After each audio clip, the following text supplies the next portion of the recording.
Chapter 149. When Hien returned to the room, the lights were still on. The two maidservants were lying on the side of the room, playing with a flower rope. When they saw Hien, they quickly stood up and greeted, "Madam." Hien whispered, "It's nothing. You can sleep. I'm going to rest. Is young master asleep?" Cui Jiao shook her head. "Young master has been reading." Hien nodded. "I know. You should rest early too." She pushed the door open and entered the room. Xiaoju was sitting at the table, flipping through a long scroll in his hand. He was only wearing his inner garment. The snow-white garment hung loosely on his shoulders, revealing his jade-like skin. His collarbone was thin and as beautiful as the moon. Hien closed the door and walked to his side. "Governor," he asked. Xiaoju only raised her eyes and glanced at her indifferently without saying a word. "I thought you were asleep." Hien removed the whip from her waist and hung it on the wall. The colorful tassel hanging from the handle of the whip swayed with her movements. The red pomegranate flower was even more exquisite and very eye-catching. Xiaoju's gaze fell on the colorful tassel. Hien saw that Xiaoju was looking at it, so she took off the whip and handed it to him. "What do you think? Commander, does it look good? This is a gift from 4th Young Master Chu. Chu Xilan is so generous." Xiaoju narrowed her eyes and said calmly, "It's such an expensive gift. He doesn't think it's a waste to give it to you." "Expensive?" Hien asked curiously. 4th Young Master Chu said that this pomegranate flower is fake jade, and isn't worth much. I accepted it because he said so." "Oh." He raised his eyebrows and said mockingly, "He's very considerate." "Is it really that expensive?" Hien was a little uneasy. "Then I'll return it to him tomorrow. If there were any unclean things in the future, such as money, it was better to be clear about it." Xiaoju said, "Just accept it. Don't you like him very much?" Hien was shocked. "Do I like him? Why didn't she know? I didn't want to meddle in your business, but I still have to remind you." The young man's eyebrows were unbelievably handsome under the light. His eyes were dark and deep, with a hint of inexplicable coldness. "Chu Xilan is Su Jingfu's son-in-law. If you don't want to die, stay away from him." Su Pingting was the apple of Su Jingfu's eye. She seemed to like Chu Xilan. Lin Shuanghe had told her about it before. But what did it have to do with her? Not to mention whether she liked Chu Zhao or not. Chu Zhao was such a refined and polite person. He would definitely not like a woman who sat cross-legged on the bed and practiced boxing. Xiaoju was worried for nothing. "Commander-in-Chief, I think you're too anxious about 4th Young Master Chu. You're even prejudiced against me." She squeezed to Xiaoju's side and bent down to look at the scroll in Xiaoju's hand. "It's so late. What are you looking at?" Xiaoju ignored her. Hien stood behind him and craned his neck to look. After a while he said, "It's a military defense map. What do you think? Do you see any problems?" "The way you speak," Xiaoju said calmly, "makes it sound like you're the commander-in-chief." Hien immediately withdrew his hand from his shoulder and moved a stool to sit beside him. He said, "I'm just too concerned. The Yudo will soon know that Princess Mengji has been evacuating the citizens of Jiang City these past few days. Once the Yudo receive the news, they will soon mobilize their troops." Hien had a headache. But there are too few soldiers in Jiang City. Since the Yudo dared to attack the city, they must have brought no less than 100,000 soldiers. 20,000 against 100,000. These 20,000 soldiers were the city gate guards who had not fought in many years. No matter how one looked at it, the situation was not very comforting. "Weren't you a female general in your previous life?" Xiaoju leaned back in his chair and twitched the corner of his mouth. "Tell me what to do." Hien was stunned. What was this? He was obviously telling the truth, but it was treated as a lie. In the military defense map, they came from the water. Hien said, "Since that's the case, we can only attack with water." After saying this, she carefully raised her eyes to look at Xiaoju's expression. The young man's expression was as calm as ever. The wine sword hanging on the wall was sparkling like snow and was as cold as ice. Strangely enough, she and Xiaoju had a life and death experience in the water. When it came to water, there was always a shadow in their hearts. The other was that their first battle was a water battle. To him, Attacking with water was not a good memory. However, they were in Jiang City. No matter what, they could not avoid such a battle. He Yan suspected that she and Xiaoju were fire spirits in their previous lives. They had such an ill-fated relationship with water. Tomorrow morning, I will go to the martial arts field to train the soldiers. Xiaoju said, you should go too. Me? He Yan hesitated. I really want to go. But won't Princess Mengji be unhappy? In name, Xiaoju was De Wei's right military commander. No one could train soldiers better than him. However, He Yan was only Xiaoju's subordinate. Don't worry about her. Xiaoju said, you should go with me. It was late at night. A man sat in front of the long table in the room and quietly looked at the basket of flowers on the table. The sugar paintings were red and sparkling under the warm light of the oil lamp. The flowers in the basket were dense and luxuriant. In front of the basket, there were 2 words written, Zilan. Upright and beautiful. A smiling voice seemed to ring in his ears. Zhao means light, while Zilan means vanilla. The person who gave you this name must have loved you very much and hoped that you would have a bright future. That's why they gave you such an elegant name. The person who gave him this name must have loved him very much? Chu Zhao never thought so. His mother was called Yi Renmei. She was the daughter of a small official in Qin County. She was as beautiful as a fairy. His memory was the same. She was a woman with impeccable features. She was beautiful, charming, and pitiful. In her delicate posture, there was a hint of innocence and nobility. He would never forget such a beauty even if he saw her once. Many men in Qin County wished to marry Yi Renmei, but Yi Renmei had taken a fancy to the equally handsome Shi Jinbo, Chu Linfeng, who came to Qin County to work. Even in Shuajing, Chu Linfeng was a rare handsome man. In addition, he was generous with his money and had been in the midst of women for so many years. He knew very well how to please people. Not long after, Yi Renmei secretly fell in love with this romantic and considerate young Master Chu. Not only did she fall in love with him, but she also spent a good night with him. However, in only 3 months, Chu Linfeng had to leave Qin County and return to Shuajing. Before leaving, Chu Linfeng told Yi Renmei that he would come back to marry her. At that time, Yi Renmei was immersed in her dream of waiting for her sweetheart to marry her. She didn't realize that other than knowing Chu Linfeng's name, and where he lived in Shuajing, she knew nothing about him. After Chu Linfeng left, there was no more news about him. Not long after he left, Yi Renmei found out that she was pregnant. She was anxious and scared. She didn't dare to tell anyone. However, her belly grew bigger day by day. In the end, she couldn't hide it. Master Yi was furious.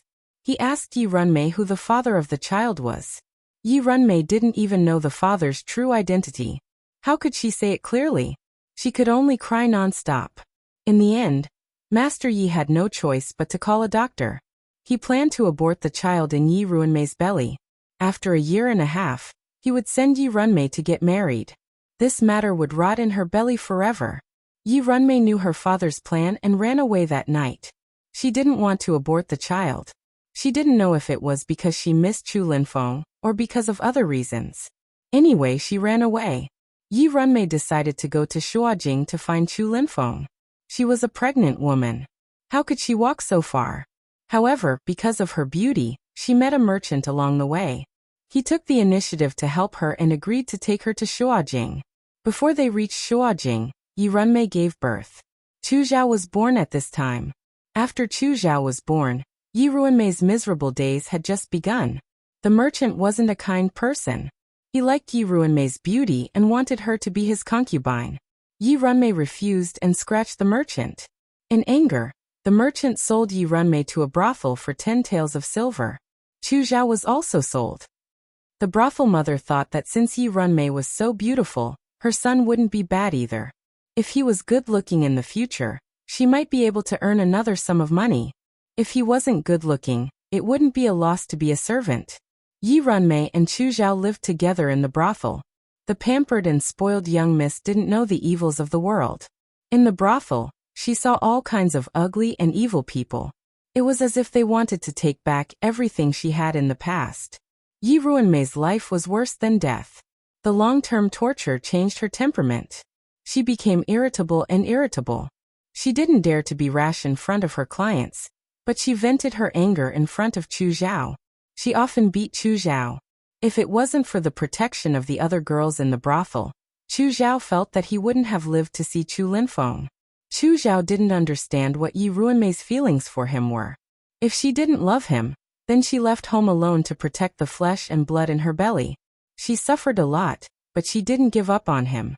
If she loved him, then why did she say those heart-wrenching words to him? Her eyes were full of hatred. She always hit him with the bamboo pole and said, "I hate you. If it wasn't for you, my life wouldn't be like this. Why did you appear? Why don't you die?" After the vicious curses, she looked at the scars on Chu Zhao's body and hugged him. She cried, I'm sorry. Zhao Xilan, don't blame me. I feel sorry for you." He was at a loss when he was young. He didn't know whether he loved or not. He just looked at the crying woman and felt a trace of disgust. He hoped that these days would end soon. He hoped that he could grow up quickly and escape from this dirty and hopeless place.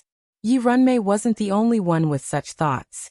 She was also looking for an opportunity. She never gave up on finding Chu Linfeng. She cursed Chu Linfeng's heartlessness and was full of hope for him. She always looked at Chu Zhao as if she was looking at all the hope. Maybe she left Chu Zhao in the past so that one day when she saw Chu Linfeng again, she could stand in front of him and tell him, "This is your son." Then she would tell him all the hardships and sufferings in the past few years. Chu Linfeng would feel sorry for her and marry her as he said to her in the past. He would make up for what he owed her and her son all these years. Yi Runmei thought so she always took the initiative to entertain every guest from Shuajing. She was born beautiful and easily became the top beauty in the brothel. Although she wasn't in Shuajing, there were always people from Shuajing who came and went. One day, she actually met someone who knew Chu Linfeng. That person was Chu Linfeng's friend. At first, when he heard Yi Runmei talk about the sad past, he just thought it was fun and occasionally comforted her to satisfy his kindness as a savior. But when he heard that the person was called Chu Linfeng, was handsome, and was from Shuajing, his face gradually changed.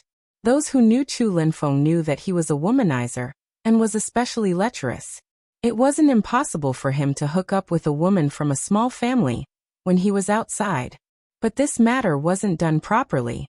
In any case, she told the truth and let him give up.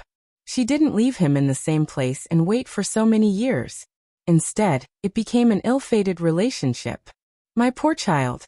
I don't know if he will have the chance to see his father in this life. Yi Runmei covered her face and cried. You have a child? The friend was shocked and asked, Can I see him? Yi Runmei let Chu Zhao out. Chu Zhao's nose and mouth were like Yi Ruanmei's, but his eyebrows and eyes were the same as Chu Linfeng's. They were gentle and affectionate. When he looked at people, he always seemed to have a gentle smile. If this face said that he was Chu Linfeng's son, no one would doubt it. The friend got up, said a few perfunctory words and hurried out. Yi Runmei was very disappointed. When the friend returned to Shuajing, the first thing he did was to find Chu Linfeng at Count Shijin's residence and ask him if he had a brief relationship with a beauty many years ago in Qin County. Chu Linfeng thought for a long time and finally vaguely remembered that it was a very beautiful woman. Unfortunately, she was a little stupid and believed everything he said without a doubt. That woman is now living in a brothel, the friend said. She even gave birth to a son for you. I've seen that child. He looks very similar to you and is very beautiful. This was out of Chu Linfeng's expectations. Madame Chu was ugly and had never cared about his affairs outside. Thus he was happy and at ease. He brought 19 concubines into the residence, all of whom were outstanding beauties. Unfortunately, Madame Chu only had one condition. He could take concubines, but the child had to crawl out of her womb. Madame Chu gave birth to 3 children. Chu Linfeng didn't have much interest in having more children, so he felt that it was enough. His only regret was that none of his 3 sons had inherited his looks. Their looks were mediocre. He knew that his colleagues and friends were laughing at him behind his back. He had been greedy for good looks all his life, but unfortunately, his sons were mediocre and not attractive enough.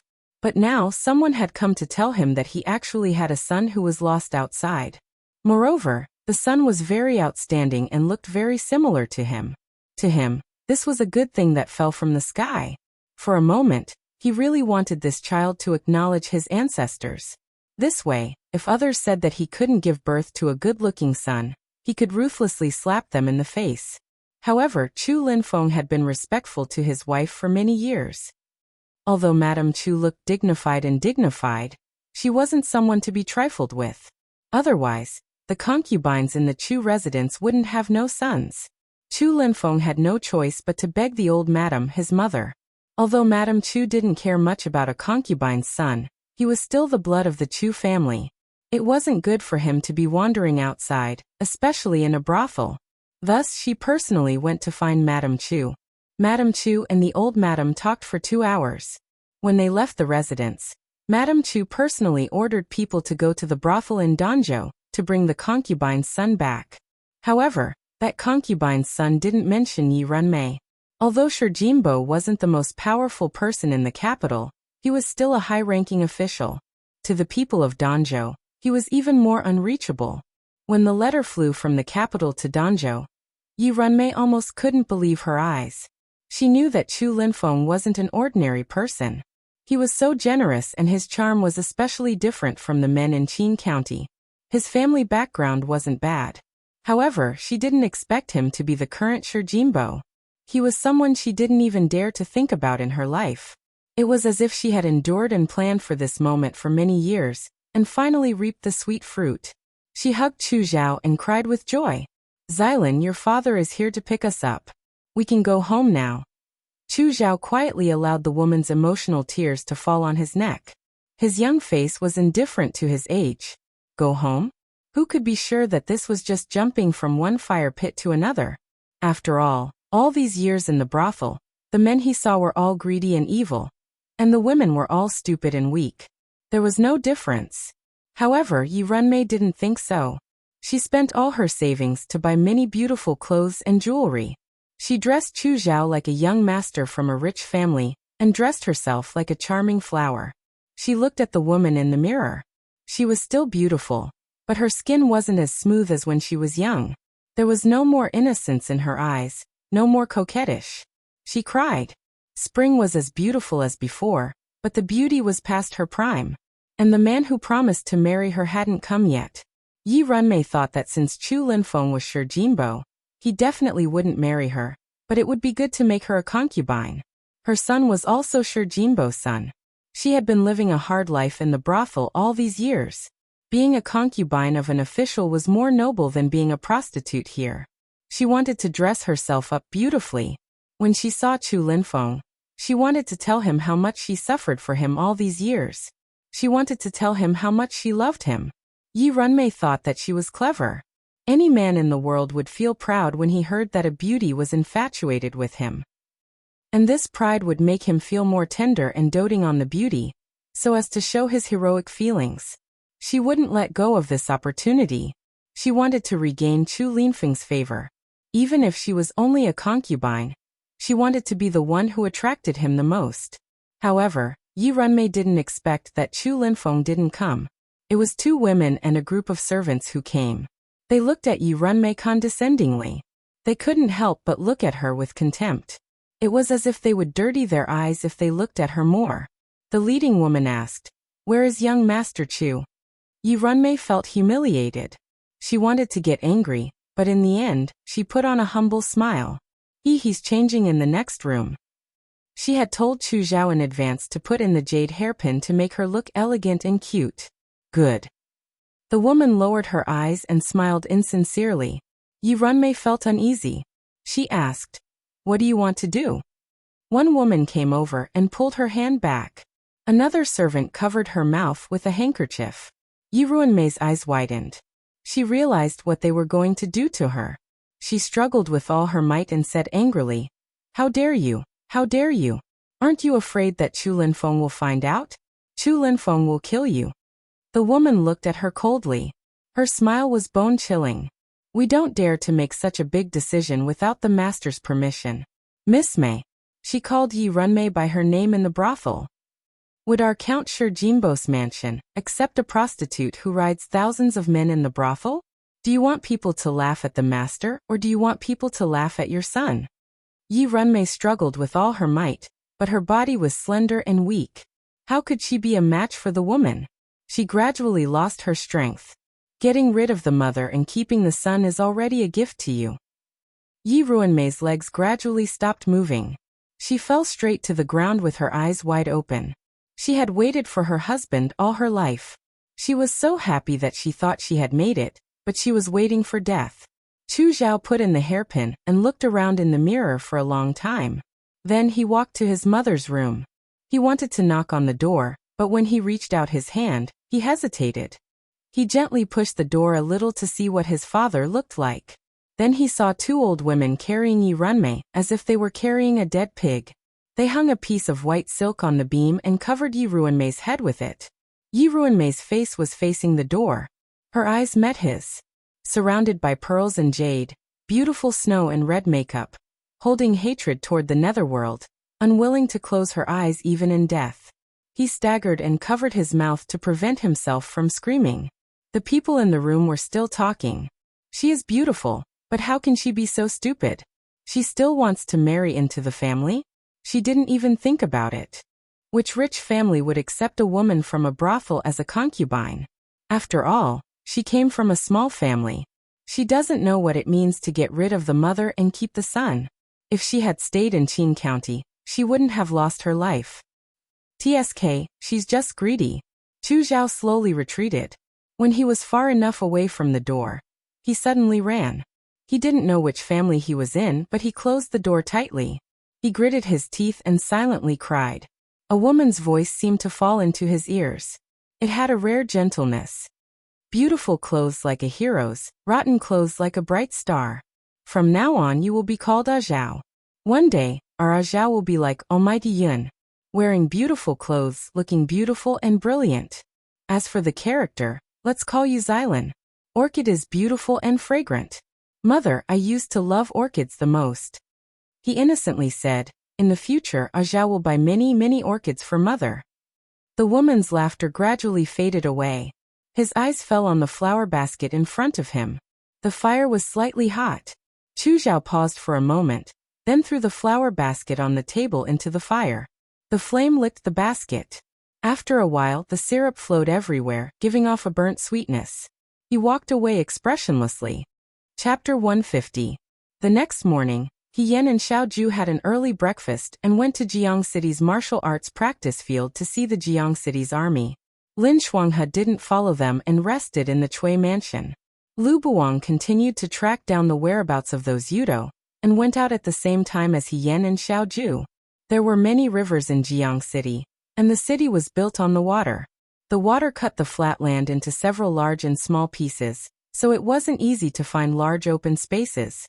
The martial arts practice field was built close to the prince's mansion for no other reason than that there was a large open space here. When He Yan and Xiao Ju went over, they met Cui Yuezhi.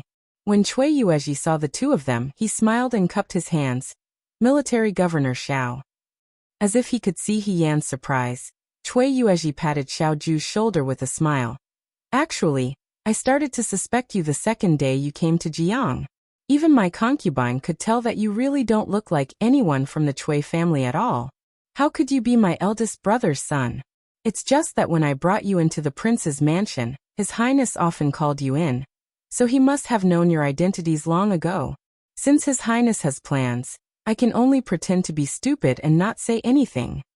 This Cui Yuezhi was quite smart. He chuckled, but there was a shrewd look in his eyes on his simple and honest face. If His Highness thinks I'm stupid, then I'll be stupid. There's nothing wrong with being stupid. He Yan understood that Cui Yuezhi could become Mu Hongjin's confidant not only because he was brave, but also because he was Qing Mei's childhood sweetheart. It was because he was stupid at the right time. With such a simple and honest subordinate, of course she had to trust him and put him in an important position. He was a very wise person. Cui Yuezhi looked at Xiao Ju again. His Highness told me that all the Jiang City's army will listen to Military Governor Zhao's command from today onwards. His expression became serious. His Highness has already told me about the Yudo. I will do my best to cooperate with Military Governor Xiao. The citizens of Jiang City are still under the protection of military governor Xiao. Has Your Highness already begun to move the citizens of the city? Yan asked. From today onwards, it's just that. Cui Yuezhi sighed. It won't be easy. The citizens of the city were used to living here peacefully. When they received news that Jiang was in trouble and had to evacuate the city, they naturally panicked. The younger ones were still fine. Those who were sick, old, and had no one to take care of them could not leave. How could those who own businesses and shops in the city be at ease to leave everything behind? However, Cui Yuezhi perked up. I've always heard that General Feng Yuan is invincible on the battlefield. This Cui has long wanted to meet her. I didn't expect military governor Xiao to be so young and handsome. He was half envious and half amazed. How can there be such a person favored by the heavens in this world? Yan. This kind of experience of favoritism was probably something that ordinary people couldn't bear. As he spoke, he had already walked to the side of the training field. As Jiang City was close to the water and had not fought a war for many years, the soldiers did not have armor. They only wore cloth armor. The cloth armor was green, and each of them held a long spear. It was probably because they did a lot of manual labor that they all looked mighty and powerful. However, Yan could tell at a glance that their military formation was not lethal. It was like a decorative frame, and it was a somewhat old-fashioned decorative frame. All these years, Mu Hongjin probably didn't spend much effort on the training of the city's army. However, this was understandable. Ever since King Mengji's generation, Jiang had been at peace with Luan. Not to mention fighting wars, they were even good at stealing and swindling in the city. The people were simple and honest, so there was no need to spend much effort on this. Be prepared for danger in times of peace. Yan shook his head. Jiang City army has been slacking off for too long. Cui Yuezhi looked at Yan. He had already found out from Mu Hongjin that Yan was Xiao Ju's subordinate. However, he thought that the subordinate was Xiao Ju's servant, a delicate wife, that was prepared to fit the identity of Qiao Huanqing better during this trip to Jiang. Although he was puzzled midway and thought that this servant's relationship with Xiao Ju was a little too casual, he was curious when he heard Yan's words. Yan, do you see anything? Cui Zhongqi, my surname is He and my name is Yan. I can't see anything else, but I feel that the military formation of Jiang City's city army is a little old-fashioned. In Shuajing we stopped fighting like this a few years ago. Miss Yan, Cui Yuezhi puffed out his chest and said disapprovingly, when setting up a military formation, it doesn't mean that the newer the better. It also depends on whether it's suitable for use or not. This military formation is something that I came up with after discussing with my colleagues in the army. It's very suitable for Jiang's terrain. How can you say that it's old-fashioned? He did not dare to boast that he was better than Xiao Ju, but he was still better than Xiao Ju's subordinates. A good military formation could only be created after many years. Yan was not talking about a new dish. Who would be able to change it every few days just for the sake of freshness? Yan saw that the military formation was full of loopholes, so she did not want to criticize him. She glanced at Xiao Ju again. Seeing that Xiao Ju did not say anything, she did not have any intention of objecting. She thought for a while and said tactfully, "Let's not talk about the military formation. Just based on the movements of the city army, it looks more like they're practicing. I'm afraid that they're lacking something on the battlefield." "What are they lacking?" Cui Yuezhi asked. "Dauntless." Yan said, "These city army soldiers can only deal with soldiers who are weaker than them or soldiers who are on par with them. If there are soldiers who are more ferocious and brutal than them." Yan shook her head. "I'm afraid that they won't be able to win." As they spoke, they had already walked to the front of the training field. Yan's words fell into the ears of the soldiers at the front. The young man standing at the front was holding a long spear and thrusting it forward. When he heard what Yan said, he could not help but glance at her. When Cui Yuezhi heard Yan say that about his soldiers, he was a little unconvinced. "Miss Yan, you make it sound like the Jiang army is made of tofu." Yan was not lying. This batch of Jiang City army soldiers had probably not been to a real battlefield. They were even weaker than the new recruits of the Liang province guards. After living a peaceful life for a long time, even a tiger's claws would lose their strength. Moreover, Yudo came prepared. They would not be as weak as a lamb. I'm just a little worried, Hien said. Miss, suddenly someone spoke. Hien turned her head to look. The one who spoke was the young man who held a spear and stood at the head of the group. His skin had been tanned by the sun and his appearance was very handsome. He didn't fear Xiaoju, who was standing at the side at all. He looked at Hien and coldly said, "What do you mean by saying that our city's army is worthless? Although Jiang City has been peaceful for many years, the city army has been training hard every day. They don't dare to slack off for even a day. Miss, you haven't been there yet, so it's better not to jump to conclusions so easily." Hien said, "I'm not jumping to conclusions so easily."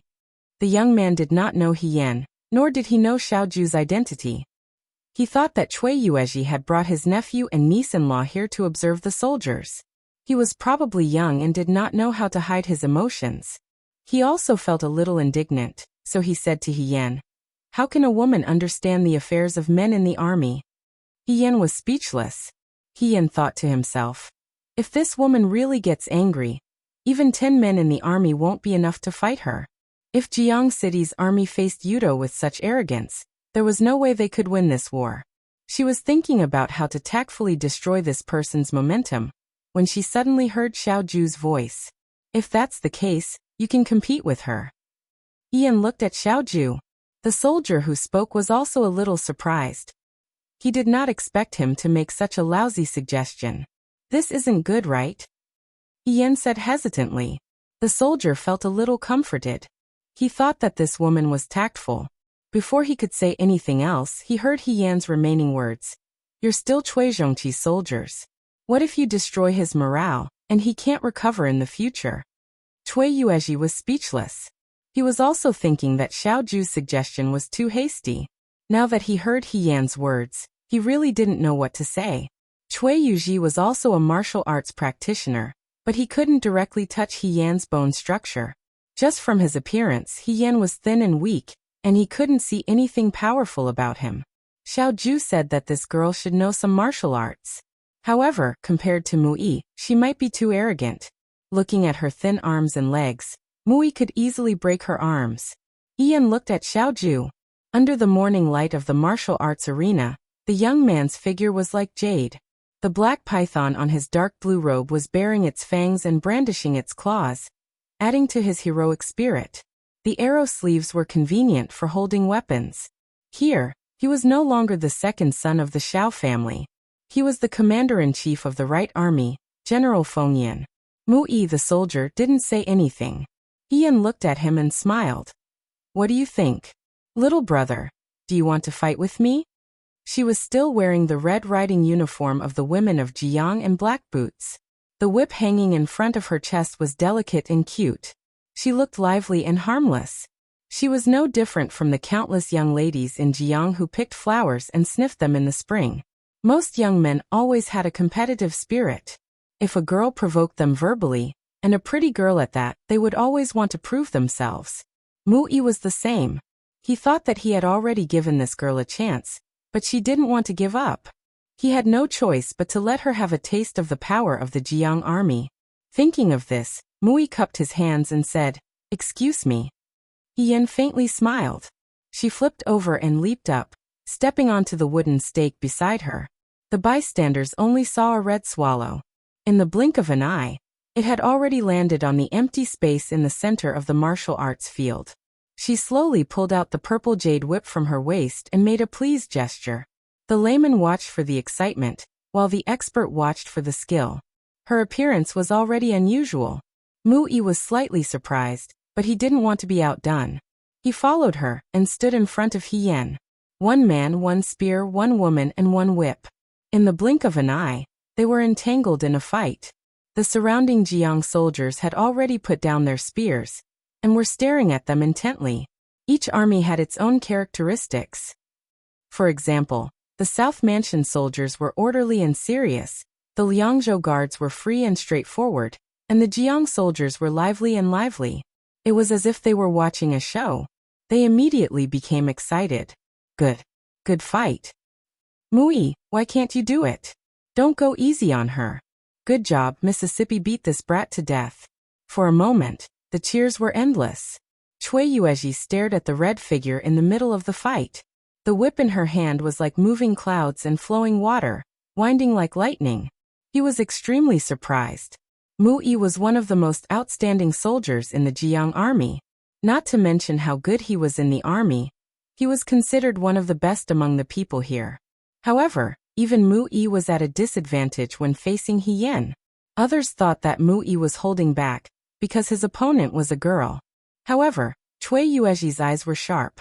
He could tell at a glance that Mu Yi didn't stand a chance. The girl's whip was too fast, and her footwork was too fast. Mu Yi didn't have a chance to attack.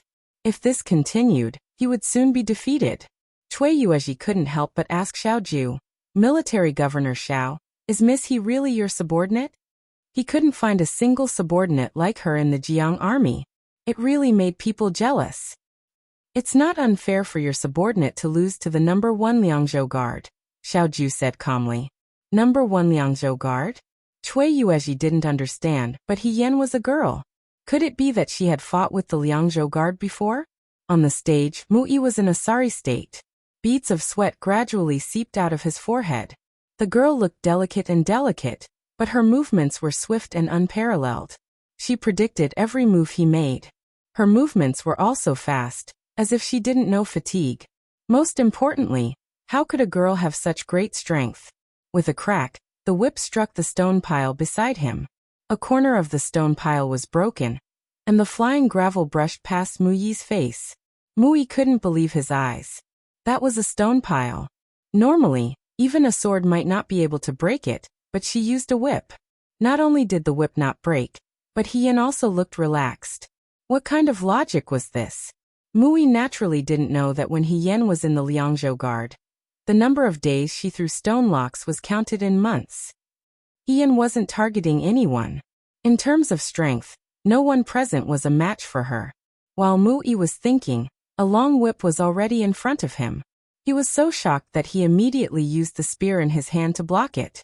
There was a crack in the air, and the spear actually broke into 2 pieces. The surrounding Jiang army quieted down.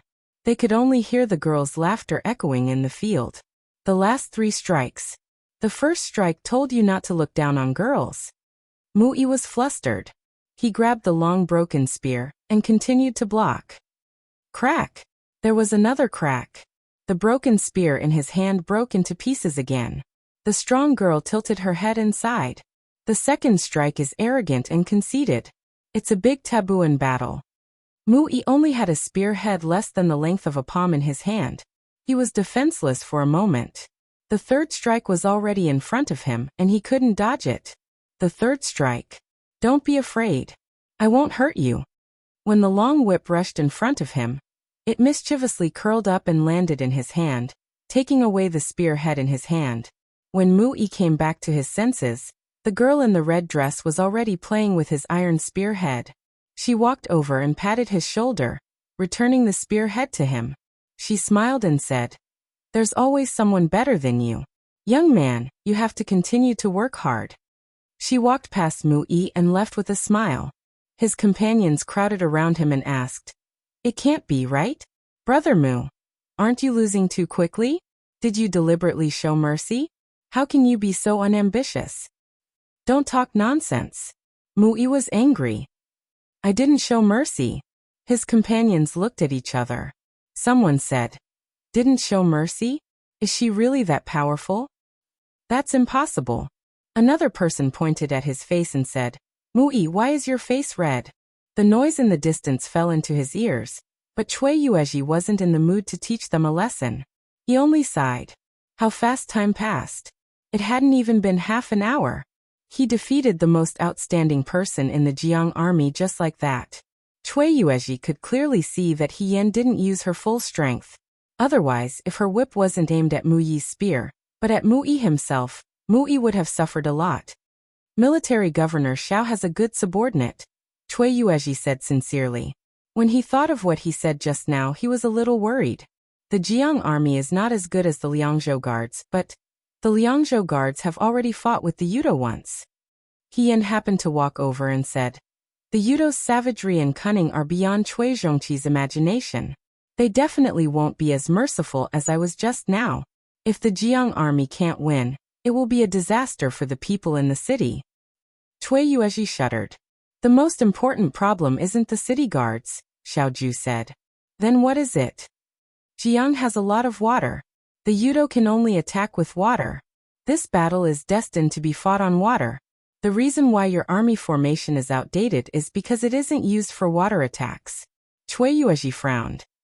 Can you be more specific, Commander-in-Chief? He looked at Xiaoju. She was a little excited. She didn't expect Xiaoju to have the same idea as her. The young man lowered his eyes. The boat. The most important thing was the boat. In the attic, the man looked away and smiled with his head lowered. Xiang said softly, I didn't expect Miss He to be so skilled. Although she already knew that He Yan was one of the best in the Liangzhou guards, she had never seen it with her own eyes. It was hard to imagine that the girl who fought with others in the training field was more dazzling than when she stood quietly as a woman. Although they were both beauties, Xiang felt that He Yan's beauty was especially special among all the women in the world. However, because of this uniqueness, there weren't as many people who admired her as there were people who admired the beauty of the secular world. Fourth young master, Xiang said, Princess Mengji has started to evacuate the citizens in the city today. Do you want to go with her? Teacher sent me to Jiang to keep an eye on Xiao Huijin. Since Xiao Huijin is here, how can I evacuate by myself? Chu Zhao's gaze fell on He Yan, who seemed to be talking to Xiaoju in the distance. He smiled faintly. If military governor Xiao stays in Jiang, he can protect himself even if the Yudo comes. However, young master doesn't know martial arts. It will be dangerous for you to stay in the city. Xiang wanted to persuade him again. The more dangerous it is, the more it proves my loyalty to teacher. Chu Zhao smiled carelessly. Xiang, don't you understand? Teacher gave me two options when he assigned this task to me. One option is to die here.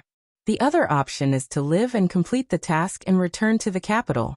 If I don't complete the task and return alive, I will still die. Do you understand? Xiang was silent for a moment, then said, I understand. You don't need to worry. Chu Zhao looked into the distance with his hands behind his back. Besides, I have a good friend who knows martial arts. Since she is so righteous and naive, I think she will protect my safety. Xiang followed his gaze and looked at He Yan in the distance. She thought for a moment, then reminded him, Young master, Miss He is military governor Zhao's subordinate. You also said that she is a subordinate. Chu Zhao smiled and said, There is no such thing as an unchanging relationship in the world. A loyal partner can become a terrifying enemy in the next moment. He had seen this kind of thing many times. People were fickle. In the prince's mansion, Mu Xiaolu jumped down the stone stairs with a box in her arms. She shouted, Grandmother. Mu Hongjin was sitting in the hall. When she heard her, she looked at her tiredly. What is it, Xiaolu? Aunt Tong told me to only take the important things, but I like everything. Mu Xiaolu said. Aunt Tong said that the carriage can't be put down.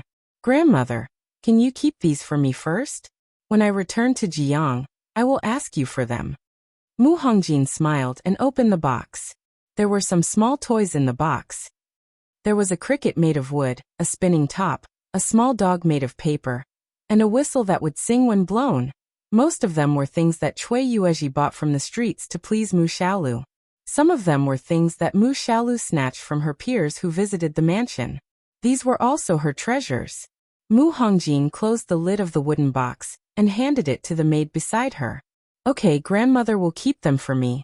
When you return to Jiang, you can ask me for them. Mu Xiaolu nodded. Grandmother, you must take good care of them. Mu Hongjin laughed and tapped her forehead. I know, miser. Grandmother. Mu Xiaolu jumped onto the soft couch and hugged her waist. Why do I have to leave Jiang? I don't want to leave grandmother. Can I not attend Uncle Wang's birthday banquet? Nonsense. Mu Hongjin said. How can you not go? You're the future princess. Only you can represent Jiang. I don't want to go. The little girl acted shamelessly. How would I know what Uncle Wang looks like? How would I know if he is easy to get along with? What if he is very fierce? You won't. They will all treat you very well. Mu Hongjin patted her head. Her tone was gentle but a little strict. Xiaolu, you are not a child anymore. Grandmother can't accompany you forever. One day, you will have to take charge of many things by yourself. Grandmother can only be at ease when I see you grow up. I have to grow up slowly. Mu Xiaolu was puzzled. I am not a bamboo shoot at the mountain pass that will break through the soil overnight. Mu Hongjin was amused by her words. After laughing, her eyes were dyed with a layer of worry. There was no time. Yudo was hiding in the dark and had already made a move in the past few days. She had to send Mu Xiaolu out. Mu Xiaolu was the last hope of Jiang City. She had also prepared for the worst. It was a pity that she could not watch the little girl grow up and become her indestructible protection before she became an adult. But why were there so many regrets in the world? Chapter 151. Mu Xiaolu snuggled up to Mu Hongjin and chatted for a while before she was called away by Aunt Tong. The maid beside her helped Mu Hongjin to stand up. She took a few steps forward and walked to the painted wall with the murals. The hall was spacious and deserted. The only lively place was the painted wall. The market was crowded and the canal flowed. All the liveliness of Jiang City was painted on the wall. Everyone's faces were filled with joy and happiness. She hadn't seen this kind of liveliness for many years. After all, ever since she became the princess, the place she spent the most time in was this empty prince's mansion. Mu Xiaolu would be sent out of the city after today. The so-called Uncle Wang's birthday banquet was just a pretense. The vassals had not interacted with each other for many years. To avoid arousing His Majesty's suspicion, everyone settled down and the world was peaceful. Now that Yudo was hiding in the dark, a storm was brewing in Jiang. As the princess, she couldn't escape. She had to stay in the city and live and die with the people who couldn't escape. This was the Mu family's strength of character. However, Mu Xiaolu couldn't stay. She was Jiang's only hope. If the worst happened and only Mu Xiaolu survived, there was still hope. The lords have already ordered the evacuation of the people. The maid said softly, "Is your highness worried about the young highness?" Mu Hongjin smiled and shook her head. "I'm worried about Jiang City." The willow tree outside the window had long branches that were soaked in the green of spring. It stretched to the edge of the pond and created small ripples. The carps in the pond fought to be the first to peck at it. It was the same every spring.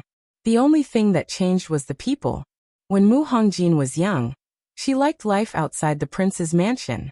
As the youngest daughter of King Mengji, when her brother was still alive, she was pampered like the innocent pearl in the palms of all the wealthy families in Jiang.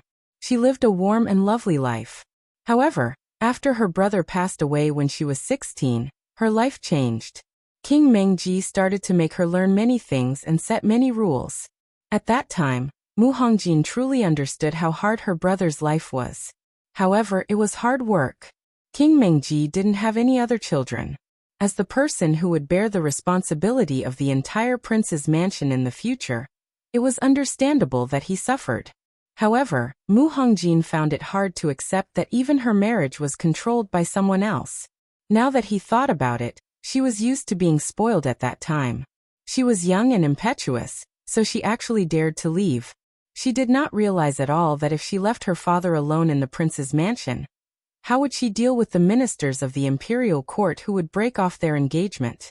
If it was the current Mu Hongjin, she would not have such courage. The more he took on, the less freedom he would have as his self. The courage to risk everything would only come once in a lifetime. After that age, after that time, it would never come again. Together with his younger self, they disappeared into the long river of time. Mu Hongjin really liked Lu Buwang at first. The young man in white had a cold and cheerless temperament. He was upright and self-restrained, but sometimes he was naive and unsophisticated. He clearly had amazing skills and outstanding skills, but he could seriously find a sheep for a farmer and not complain at all. But Mu Hongjin thought that these so-called advantages, such as kindness and innocence, were all additional. She liked Lu Buwang. At the beginning, when Lu Buwang stood in front of her with a sword under the peach blossom tree and drove away those bad guys for her, it had started. The hero saved the beauty. In the legendary stories, many happy marriages had been created. She was determined to follow Lu Buwang. She acted shamelessly, cried, coaxed, and lied to him. She used all kinds of tricks on him. Unfortunately, Lu Buwang had always been cold and polite to her, and she didn't see any favor from him. Mu Hongjin was a little discouraged, but on second thought, compared to others, Lu Buwang was already good to her. He earned little money, but when they ate in the restaurant, he would order a plate of apricot cake for her. When they lived in the inn, he would spend more money to add a thicker mattress for her. He put the money in a conspicuous place and turned a blind eye to her, secretly taking some money to buy rouge. If it weren't for the fact that he didn't have a good impression of her, he wouldn't have tolerated her to this extent. Therefore, Mu Hongjin always felt that with one more step and a little more time, Lu Buwang would fall in love with her sooner or later. Until Lu Buwang's junior sister came down the mountain to find him. The junior sister was called Yushu. She was different from the shrewish women in Jiang. She looked so weak, as if a gust of wind could blow her away. Her skin was as white as a porcelain doll, like a child under the goddess of mercy. She was ethereal and spoke softly, which made people feel tender affection for her. But Mu Hongjin could see a hint of hostility in the girl's eyes. At that time, she was careless and didn't realize anything. When she heard that Yushu was the daughter of Taoist Yanji, she specially came down the mountain because she was afraid that Lu Buwang couldn't deal with the worldly affairs at the foot of the mountain. So she came to help him. Therefore, she had a good impression of her and treated her as a younger sister. Mu Hongjin didn't think it was a bad thing that two people became three people. Yushu was always obedient. Unlike her, she never caused trouble for Lu Buwang. More than a month passed in a flash. When it was time for Lu Buwang to return to Chiyun Mountain, he originally planned to take Mu Hongjin up the mountain with him. But who knew that both inside and outside Jiang City were investigating the missing Little Highness? The officers and soldiers were checking one by one, even at the foot of Chiyun Mountain. Mu Hongjin couldn't go up Chiyun Mountain. She pulled Lu Buwang into the room, looked at him seriously and said, "I can't go back with you." The young man thought that she was playing tricks again, so he asked, "Why?" "Let me tell you." Mu Hongjin hesitated for a moment and told him the truth. "I'm the daughter of King Mingji. I'm the person the officers and soldiers in and outside the city are looking for." Lu Buwang was stunned. "My father wants to marry me to the son of an imperial court official to stabilize his position as a vassal. I don't want to, so I escaped. I didn't expect to meet you. I've been very happy this month." Lu Buwang. She didn't call him young hero but directly called him by his name. "I don't want to marry him, but I can't go up the mountain with you. What should I do?" The girl was no longer as lively and mischievous as before. She looked at him quietly with complete trust in her eyes. Perhaps there was also a little unknowingly dependence. Lu Buwang didn't know what to say. Perhaps he had long noticed that Mu Hongjin's identity was unusual. A noble girl living in King Mingji's mansion was somewhat different from a girl from an ordinary family in Jiang City. Lu Buwang thought for a long time and said to her, "In that case, wait for me in this inn. After I go up the mountain and tell my master about this, I'll go down the mountain to pick you up in 2 days and find a way to solve this matter." Mu Hongjin was a little reluctant. "Are you leaving now?" "I'll come back," the young man said uncomfortably. On the day he left, Mu Hongjin saw him off in the open space behind the inn. There was some uneasiness in her eyes, as if she had foreseen something. She couldn't help but grab Lu Buwang's sleeve and say to him, "Lu Buwang, remember what you said. You must come back. Don't worry." For the first and last time, he patted her head to comfort her. Lu Buwang and Yushu left, and Mu Hongjin waited for him in the inn obediently. She believed that Lu Buwang would definitely come back. Although Lu Buwang didn't like her yet, he was a man of his word. 2 days later, Lu Buwang didn't come back. Mu Hongjin was still waiting in the inn. She thought that maybe Lu Buwang was delayed by something on the way. It had rained for several days, and the mountain road was not easy to walk on. Maybe he couldn't go down the mountain immediately. Or maybe Taoist Yanji had something to tell him, and he couldn't come over until he finished it. Another 5 days passed, but Lu Buwang still didn't appear. Mu Hongjin began to feel a little anxious. The world was not peaceful. Could it be that he was robbed by bandits passing by? Although his swordsmanship was powerful, his heart was pure and kind. Even she could deceive him. How could he really fight against those insidious and dirty villains? On the 10th day, someone finally came to the inn. However, it wasn't Lu Buwang but the soldiers. The head of the soldiers stood in front of her and said in a respectful and cold tone, "Your Highness, it's time to go home." Mu Hongjin was taken back to King Mingji's mansion. She was locked in the room. She banged on the window and shouted, "Let me out." No one answered. She began a hunger strike. Her father, King Mingji, ordered people to open the door. Mu Hongjin rushed to King Mingji and cried, "Father, how could you let them lock me up?" "Hongjin." King Mingji shook his head and said with a smile. He put the dishes on the maid's tray in front of her. "These are your favorite snacks." "I don't want to eat." Mu Hongjin turned her head away. "I want to leave the mansion." King Mingji didn't get angry. After a moment of silence he asked, "Are you waiting for that young man surnamed Lu?" Mu Hongjin suddenly raised her head, and her eyes couldn't hide her surprise. "How do you know?" "He won't come back." "No, he will come back." Mu Hongjin couldn't help but say, "He promised me, and he won't break his promise." "Really?" King Mingji said lightly. "How do you think I found your whereabouts?" Mu Hongjin was stunned. The cruel words from her father's mouth instantly shattered the beautiful dream. She had been deceiving herself. "It was he who told me where you were. He sent you back with his own hands." Why did Lu Buwang send her back to the mansion? Mu Hongjin didn't understand this question until later. She didn't want to believe King Mingji's words, but Lu Buwang seemed to have really disappeared from her life and never appeared again. Mu Hongjin gradually believed it later on. If such a person really wanted to inquire about a person, how could he not find a way? She had persisted for more than half a year, and she really couldn't hold on anymore. Half a year later, Mu Hongjin got married to the son of an important official in the court. Although she was married, she was called Prince Wang. The position of Prince Wang was stable, but the heir she gave birth to still took the surname Mu. Prince Wang was not as bad as Mu Hongjin said before, but he was not very outstanding either. The two lived a respectful life. When her husband took a concubine, she gladly accepted it. She was not jealous or jealous. Prince Wang also had a sense of propriety and treated her with respect. In the eyes of outsiders, this was the most beautiful marriage in the blind and mute marriage. However, Mu Hongjin felt that her liveliness and vitality had long since disappeared on that spring day like an epiphyllum that bloomed quickly and withered quickly. She always felt that her heart was empty, and she didn't know what she wanted. Therefore, she could only spend more time on the official affairs in Jiang City. A red carp jumped out of the water and stirred up the spring water. After a while, its red tail touched the surface of the water and quickly disappeared. Mu Hongjin stared at the water in a daze.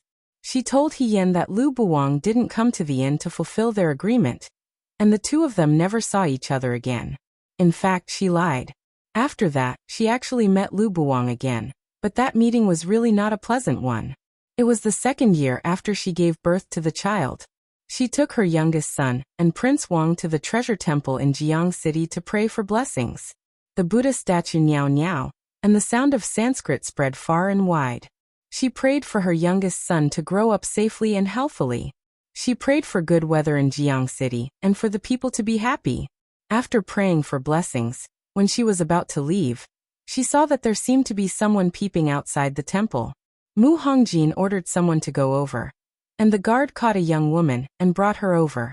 Years had passed since they parted, but that woman was still as weak and obedient as when they first met. She looked at Mu Hongjin with some fear and panic in her eyes. Mu Hongjin was stunned. It was Yushu. She subconsciously wanted to look for Lu Buwang. Since Yushu was here, Lu Buwang might also be here. However, Yushu seemed to know what she was thinking and blurted out, "He's not here." "Oh."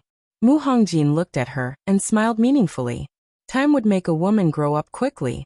Mu Hongjin was no longer the careless and silly girl who couldn't even distinguish her love rival. Of course, she understood where the hostility in the girl's eyes came from in the past, but Mu Hongjin had never regarded her as an opponent. She tilted her head, squatted down, and stared at Yushu's face with interest. "It doesn't matter if he's not here. After I catch you, he will naturally appear." Yushu's expression changed greatly. Mu Hongjin stood up with a cold expression. Just say that a female assassin appeared in the temple and intended to assassinate me. The guard has already caught her. There was a red shadow at the corner of her eyes, which was exquisite and gorgeous. She was no longer the innocent girl with clear eyes. Mu Hongjin didn't return to the prince's mansion. She stayed in the temple and sent away all the guards and servants.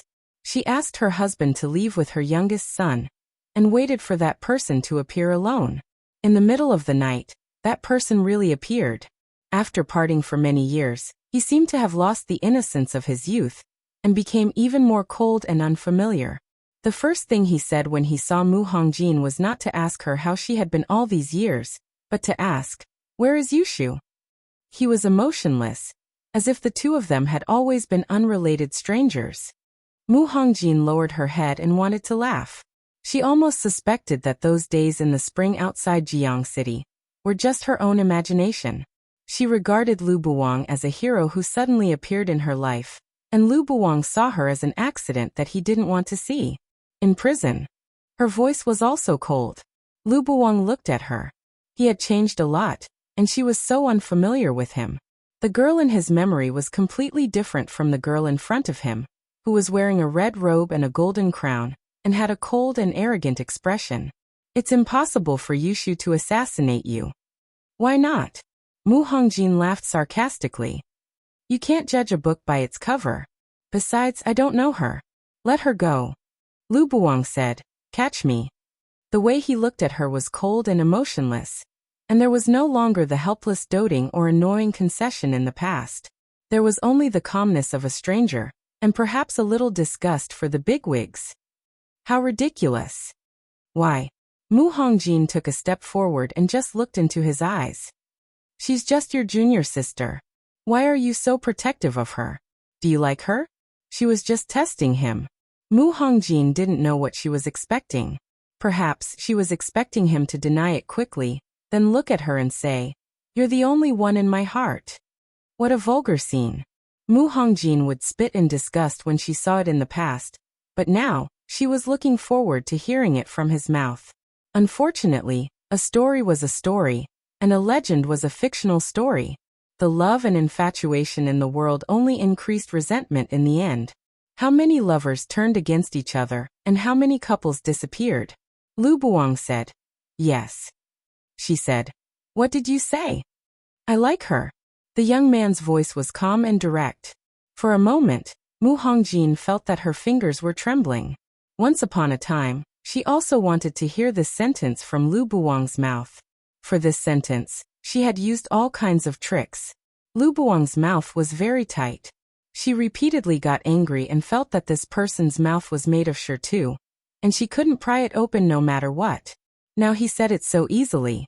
It turned out that it wasn't that she couldn't pry it open, but that the person talking to him wasn't her. She felt more and more ridiculous, and all the things that happened back then flashed through her mind one by one. When she was a carefree girl, she didn't see Yushu's feelings for Lu Buwang. When she was the princess of Mengji, she saw it, but she didn't take Yushu seriously. It turned out that they were in love with each other, and she was the one who was overestimating herself. What was the use of being the princess of Mengji? In love, she lost completely and didn't even have a chance to compete with him. And she had been thinking about him for so many years. "Back then, were you the one who told my father about what happened at the inn?" she asked. Lu Buwang said, "Yes." "When you left back then, did you never think of coming back?" "Yes." Mu Hongjin took a deep breath, as if she wanted to see it more clearly and feel the pain more thoroughly. She wanted to uproot something in the bottom of her heart, and never look at it again. She asked, "Lu Buwang, have you never had feelings for me?" Lu Buwang's beautiful eyes stared at her, and his expression was as indifferent as a passerby's. He only said one word, "Yes." "I see," she murmured, and her eyes were a little hot, but she still raised the corners of her mouth and said, "Since you only love your junior sister, then you are willing to do anything for your junior sister?" Lu Buwang looked at her. "What do you want to do?" Mu Hongjin's fingers stroked his shoulder little by little, and her tone was ambiguous and frivolous. "If you become my lover, I will let her go." Lu Buwang was very calm from the beginning to the end, and his expression didn't change. Only at this moment, as if he had been stung by something, he quickly took a step back and avoided Mu Hongjin's touch. Mu Hongjin's body stiffened, and the corners of her mouth curled up mockingly. Her tone was deliberately contemptuous. "What, you don't want to? It's not everyone's good fortune to be the princess's lover." Lu Buwang stared at her. His white clothes were spotless, and the sword at his waist was shining. He was as noble as the first time they met. It was impossible for such an elegant person to accept such humiliation. She just wanted to humiliate him. Why did she take it to heart for so many years? But he could pretend that it didn't happen at all. What Lu Buwang couldn't do for her, he definitely couldn't do for Yushu. Otherwise, what would she Mu Hongjin become? A touchstone to prove their true love? Then she saw Lu Buwang slowly kneel down in the dim temple hall and answer calmly, "Okay." Mu Hongjin's heart suddenly ached, and she almost couldn't breathe. What else did he want to prove? Enough, this was enough. She had asked clearly. Those doubts that had troubled her for many years and the results that she couldn't get, no matter whether they were good or bad, happy or sad, had all been answered. The women of Jiang dared to love and hate, and they were able to let go. The princess also had her own pride. She had the entire Jiang city, so why would she risk her life for a man? It was just an ill-fated relationship. She raised her chin and said coldly, "But I'm not willing. How can a person like you stand by my side?" Every word she said was like a knife cutting her heart. Even Mu Hongjin herself was surprised. It had only been a month, but why did she have such deep feelings for Lu Buwang? When she personally cut off this ill-fated relationship, she actually felt so reluctant to part with him. "Take your sweetheart and get out of Jiang City," she said. "Thank you, Your Highness." His voice was as calm as ever, and Mu Hongjin's tears fell in the darkness. "You and I will go our separate ways. Lu Buwang, from now on, you and your little junior sister can never enter Jiang City. Otherwise, I will kill you every time I see you." The corners of the red robe drew a bright and brilliant ray of light in the dark night. It was like a clear boundary, indicating that the two of them would have nothing to do with each other from now on. It was also like the petals under the peach blossom tree when they first met. They spread all over the ground, dazzling people and making them lose themselves in spring dreams, unwilling to wake up. But there was always a time when one would wake up from a dream. She let Yushu go and returned to the prince's mansion, as if nothing had happened. She and the prince's husband were still in harmony, and the years were peaceful. However, even though they were married, it was still hard to calm down. A few years later, Prince Mengji passed away. Mu Hongjin gradually began to get busy. A few years later, the prince's husband also passed away, so she spent all her energy on her youngest son. Later, her son also passed away, leaving only Mu Xiaolu and her to rely on each other. Mu Xiaolu was very much like her when she was young, so she always doted on Mu Xiaolu, just like how her father doted on her when her brother was still alive. Mu Hongjin knew very well that once she took the position of the princess, the bright little girl who would sneak out of the mansion to play secretly would disappear one day. So before she disappeared, she wanted to take care of her and keep her alive for a while longer. She hoped that Mu Xiaolu could have her own story and not be like her, who had wasted many years in vain in someone else's story. The apricot flowers on the branches bloomed in a lively and dense manner. The girls in the garden mistakenly entered the depths of the forest flowers and had a long and beautiful dream. This beautiful dream contained both happiness and sadness, but in the blink of an eye, it seemed like a lifetime had passed. Her spring day had died a long time ago. Perhaps it had never come. Chapter 152. The evacuation of the citizens of Jiang City and Xiaoju's takeover of Jiang City's army were carried out almost at the same time. The citizens would not disobey the orders given by the princess herself. No matter how puzzled and confused they would leave temporarily to protect their families' lives when they heard that the city was in turmoil. The only ones who did not leave were the old, weak, sick, and disabled who could not travel long distances. They were unable to move for various reasons, and did not want to wander around on the road. They would rather die in their hometown. The most difficult ones were probably some of the aristocratic families in Jiang City. They were displeased with Mu Hongjin over the years and secretly had disloyal thoughts. However, Mu Hongjin had always been swift and decisive. Although she was a woman, she had always forcefully suppressed all voices of opposition. However, this time, the crisis in Jiang City was menacing. Mu Hongjin was unable to do many things at once. These aristocratic families were eager to take advantage of this opportunity to make some moves. Mu Hongjin could not leave Jiang City. Once she left, not only would she give a chance to those who secretly opposed her, but it would also mean that she had given up on the city and the citizens of the city. As the princess of Jiang City, she enjoyed the love and respect of the citizens. At this time, she should take responsibility. A disguised inconspicuous carriage secretly left the gate of the prince's residence. Mu Hongjin, who was dressed as a maid, stood at the gate of the prince's residence. Half of her body was hidden behind a pillar as she looked in the direction Mu Xiaolu left. Mu Xiaolu did not know about the crisis in Jiang City. She naively thought that she was leaving to attend the king's birthday celebration in her grandmother's place.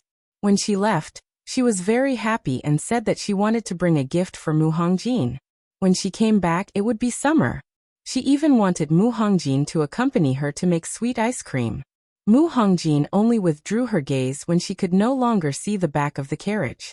Just as she was about to turn around and enter the residence, she glanced and seemed to see a man in white standing opposite her. She could not help but stop and look over. It was a man dressed in white. His face could not be seen clearly. He was hiding in the courtyard across the street. Sunlight shone down from the roof, casting a large shadow. He stood in the shadow, and his face could not be seen clearly. Only a long sword hung at his waist, and a zither on his back could be seen clearly. On the wide street, the flow of people was turbulent. Among the people coming and going, he raised his head slightly. He seemed to be looking at her through the crowd, but also seemed like he was not looking at her. A horse-drawn carriage carrying goods slowly passed by. When Mu Hongjin looked up again, there was only the dazzling sun. There was no one on the other side of the street, as if it was just her imagination. She stood there quietly for a moment, then walked away.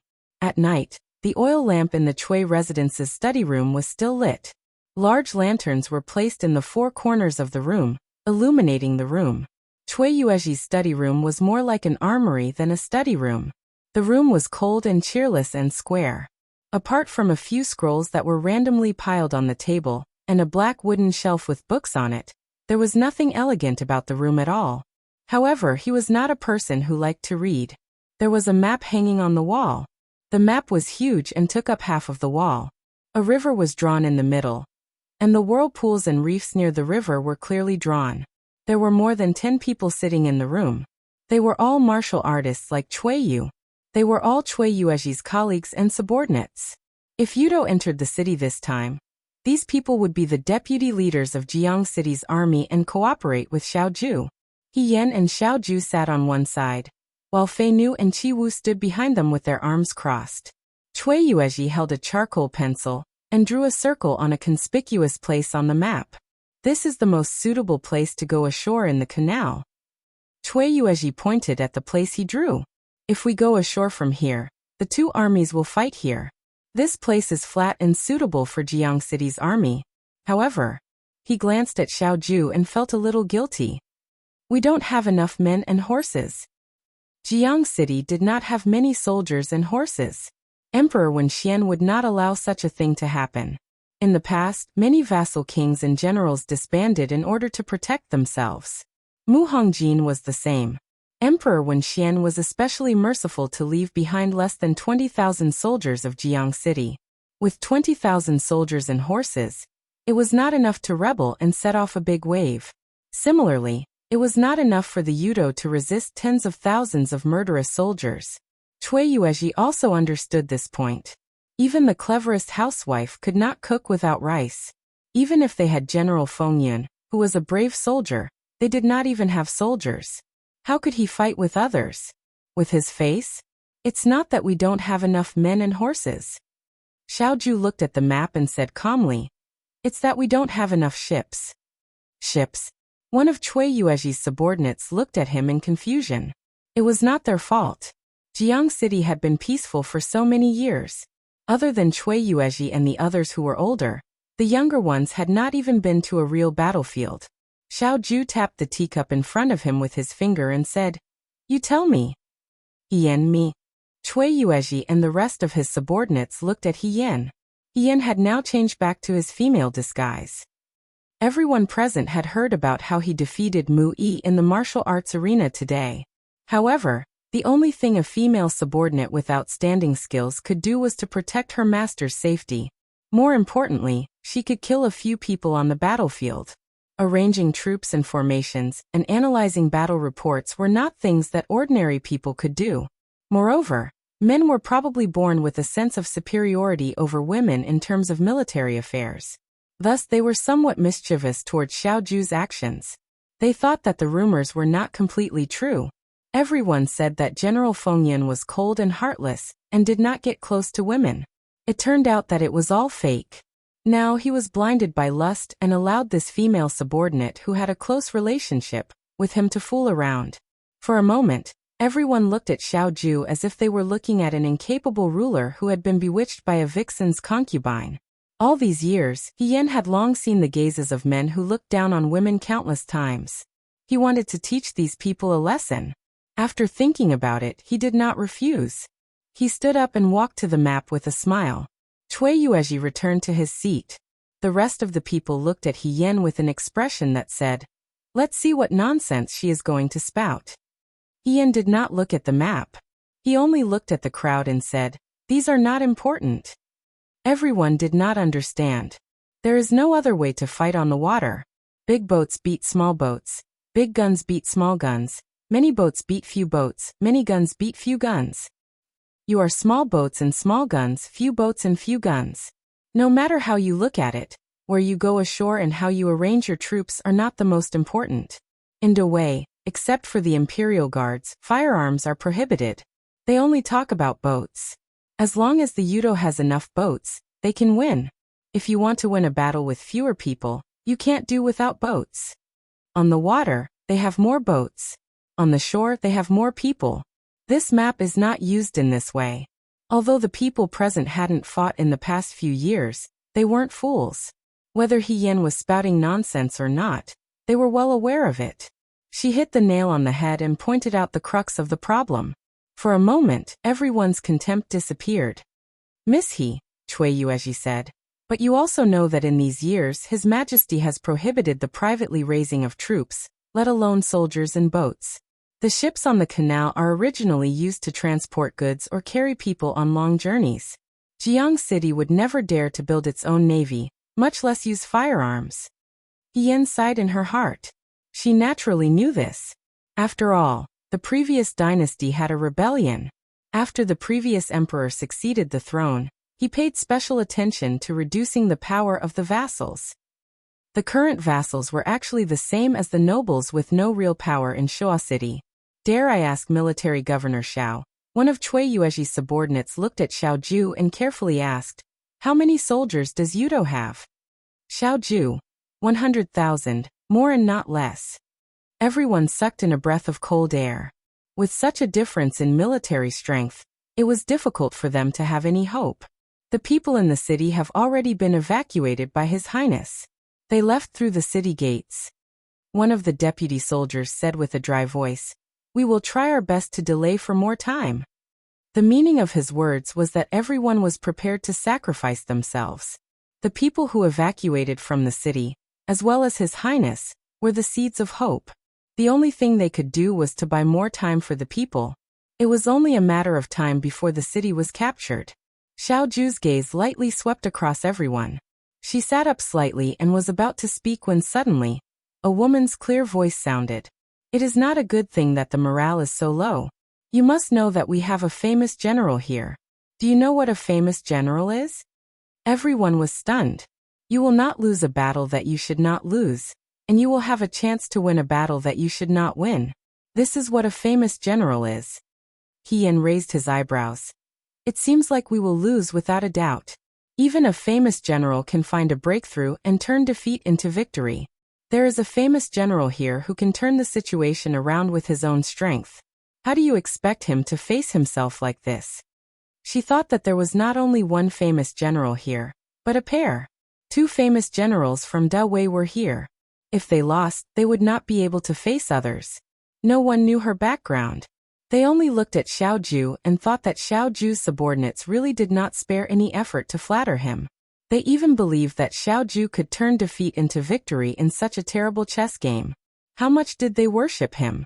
Cui Yuezhi was silent for a moment and asked Xiao Ju. Then Military Governor Xiao, how should we turn defeat into victory?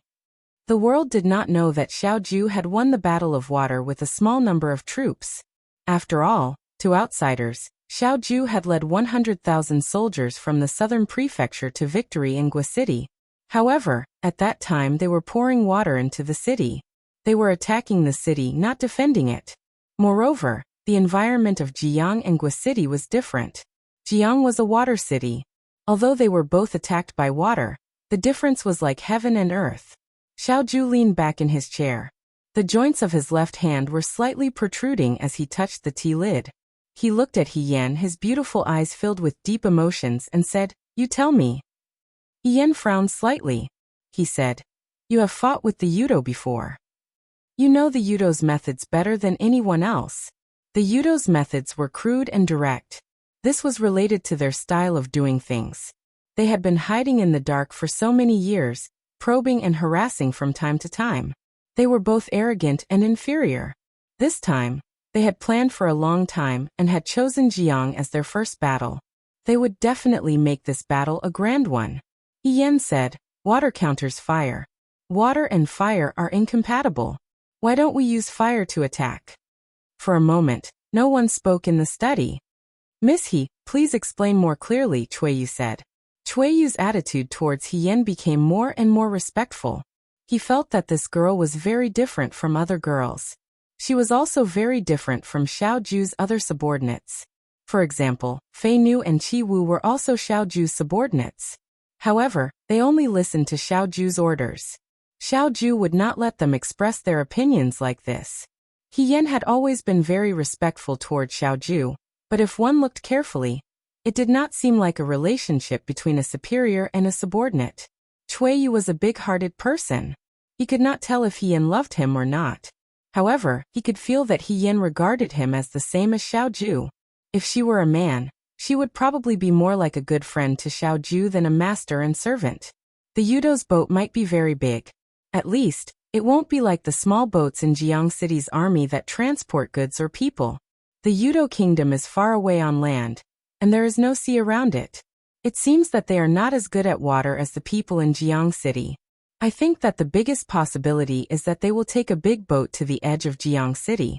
They will go ashore at the place Cui Zhongqi pointed out. She pointed at the place Cui Yu had marked. If their boats are very close to each other, we can use fire to attack. Once the fire spreads, the small boats in Jiang will be able to quickly leave, but the Yudo's big boat will not. We can take this opportunity to eliminate the Yudo's main force. Using fire to attack on the water was a method that no one had tried before. For a moment, no one said anything, but He Yan's words made everyone suddenly see the light. Their hearts faintly stirred up, secretly thinking about the feasibility of this plan.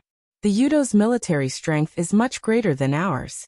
They also know that Jiang has been peaceful for many years, and is not a match for the Yudo. They must be proud and short-sighted.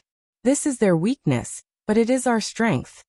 When she spoke, her voice was gentle and firm, clear and organized. Every word seemed to be able to give people endless confidence. Just now everyone thought that they would definitely lose this battle, but after hearing her words, they felt that they might be able to create a battle in the history books where they won the battle with a small number of people. This battle would be admired by the world. It was just that. Cui Yuji looked at He Yan doubtfully. In such a short period of time, she had thought of a way to deal with it. Although it wasn't flawless, it was unique and pointed out the key to victory or defeat. Could an ordinary woman really do this? Not to mention a woman. Even a man who had been in the army for many years might not be able to react so quickly. After all, a general not only needed experience, but also a little talent and a unique vision. However, how old did He Yan look? He heard that she was only 17. A 17-year-old girl was already so powerful? Xiao Ju's subordinates were already so powerful. Wouldn't the Nine Flags barracks be filled with crouching tigers and hidden dragons?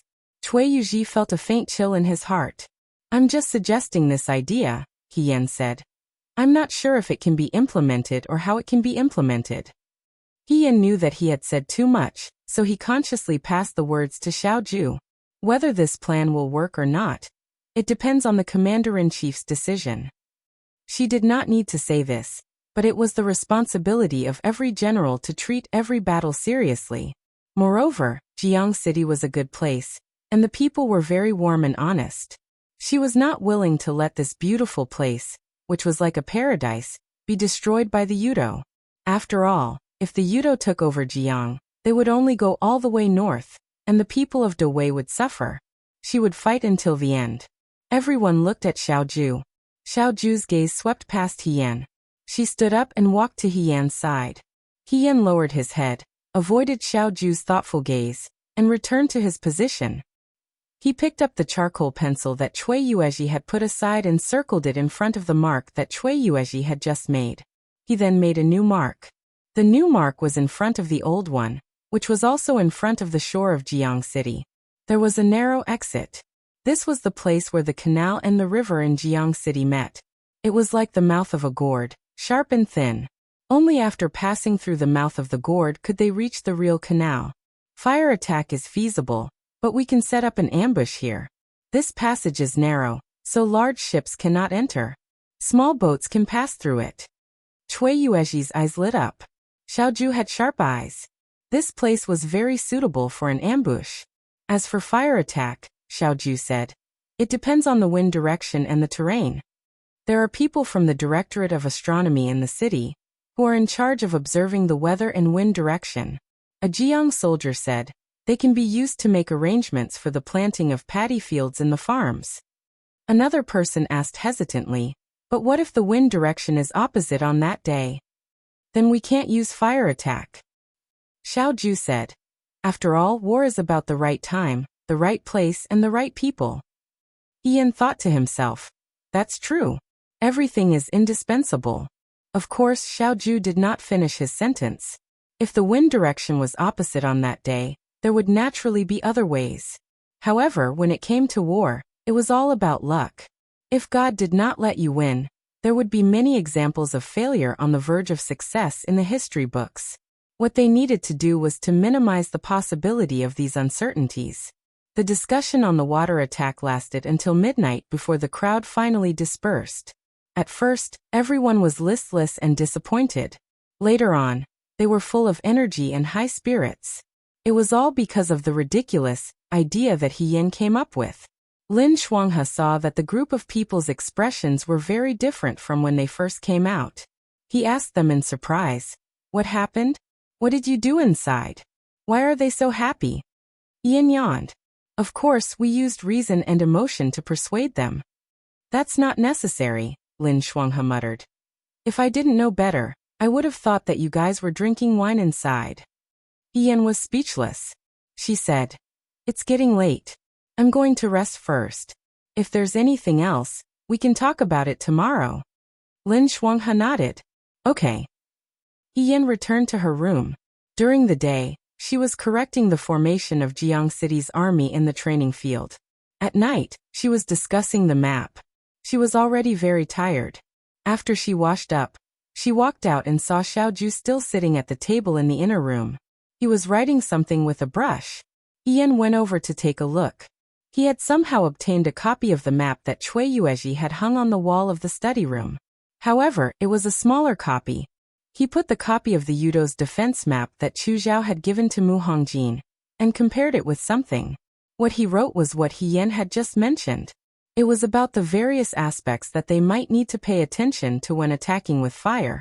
For example, how many ambushes should be set at the mouth of the calabash, the direction of the wind on that day, the arrangement of the city gates, and the guards in the city. Because there were too few soldiers in Jiang City, they had to be extremely cautious even if they had to arrange a soldier. She was simply like a little wife who lived frugally to manage the family. He Yan said, Commander-in-Chief, why aren't you sleeping? Go ahead. Xiao Ju didn't even raise his head. He Yan sighed in his heart. He thought to himself that one only needed to be talented to get first place when they were young. Even if they slept in class, they could still get first place. However, maintaining first place for many years was not something that could be done with talent alone. Back when she was in the Fuyua army, she was also like this.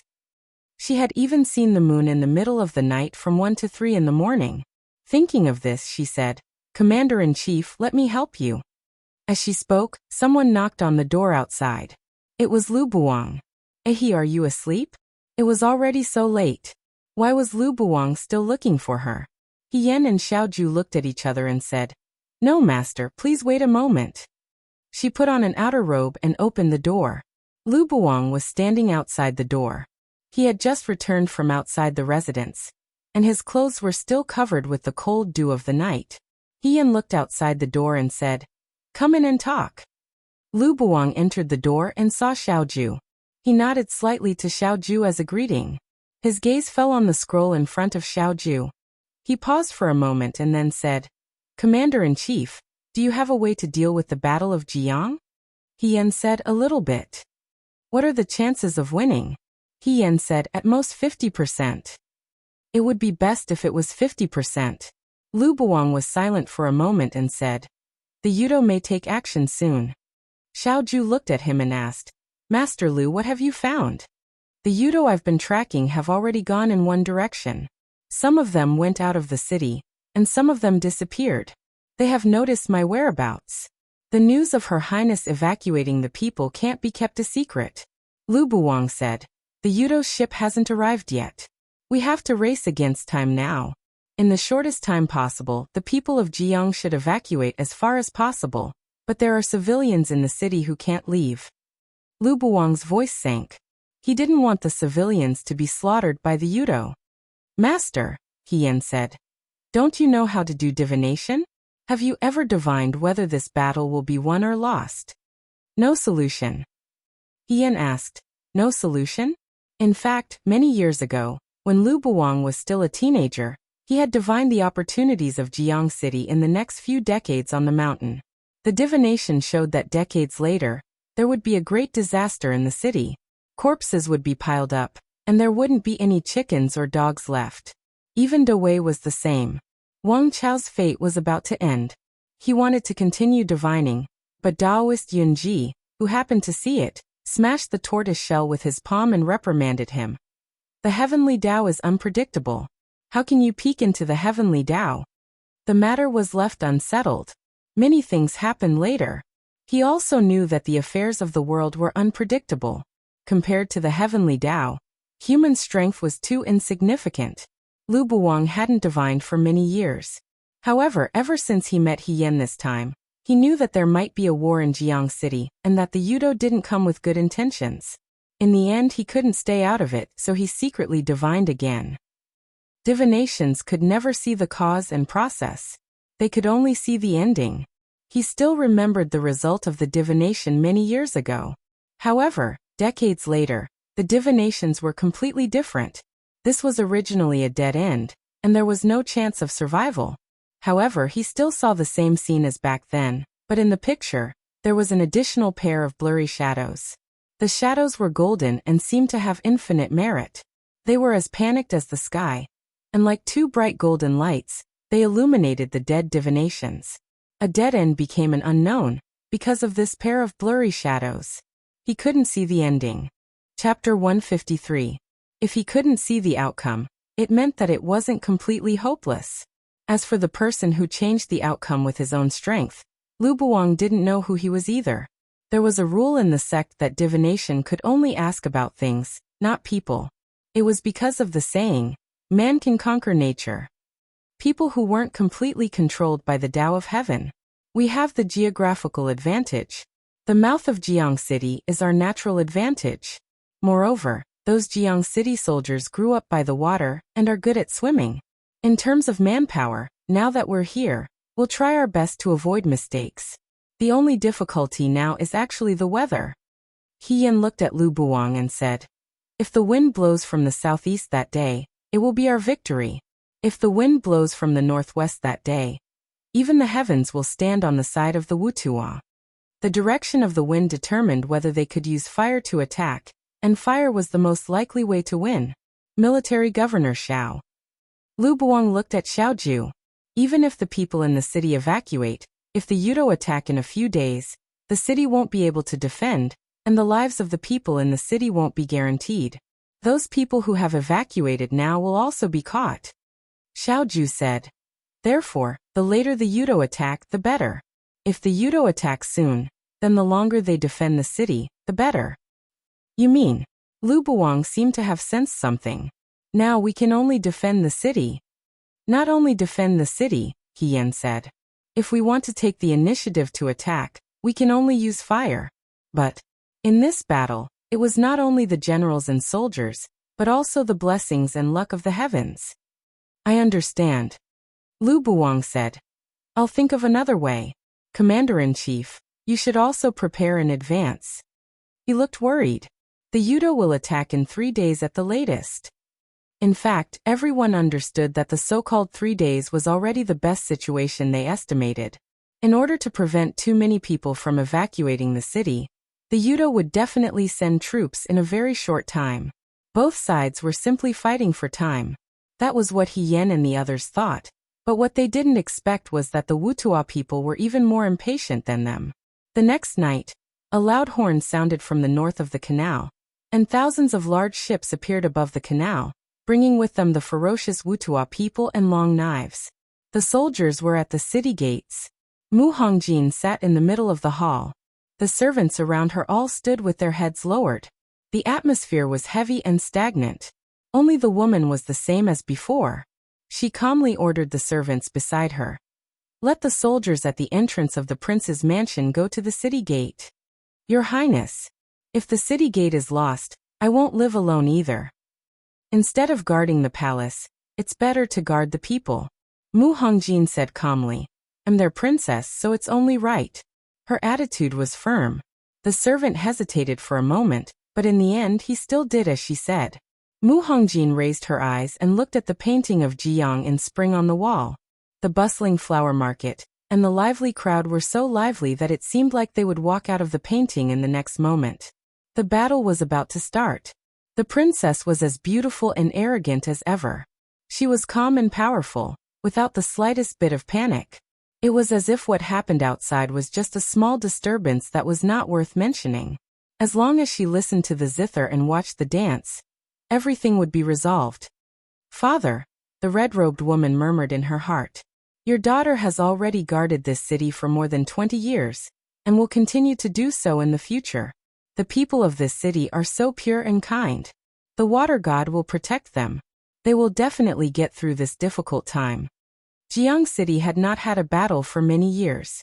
When the battle started, the old, weak, sick, and disabled in the city who could not leave in time all woke up from their dreams. They either sat quietly in their houses, waiting for the end to come, or crawled on the ground, silently praying for the Bodhisattva's protection. Cui Yuezhi changed into his armor, and hung his long knife on his waist. He then left the mansion. There was no panic in the Cui mansion. Even the servants did things calmly. The few concubines did not play or laugh. They stood obediently in the room, waiting for orders. Concubine Wei said, "Do your own things. Master has not returned, so no one is allowed to speak carelessly." As Cui Yuezhi's family members, they could have left, but they chose to stay and advance and retreat with Cui Yuezhi. If the city was breached, these weak women would not be able to gain any advantage in the hands of Yudo. Therefore everyone, including the third concubine, who loved to cry and frown the most, prepared a white silk cloth. Their lives belonged to them. Once the city was breached, they must not fall into the hands of Yudo. Cui Yuezhi left the mansion and rode to the martial arts fields camp. As soon as he arrived at the camp, he dismounted and saw a person walk out of the tent. It was Xiaoju. After taking off the exquisite robe that he usually wore, this young man did not look like the noble young master of the capital. He wore a black armor robe and a pair of cloud-climbing boots. The armor shone with a cold light, adding to his majesty. He had a handsome appearance, but his aura was as sharp as a long knife. Like the sparkling sword on his waist, it was impossible to ignore its sharpness. Military Governor Xiao. Cui Yuezhi looked into the distance. Before long, the morning light would illuminate the sky of Jiang City. Yudo's ship would also arrive. It was a critical time. The Jiang army in the city is all here. I will lead a group of people to set up an ambush at the mouth of the gorge.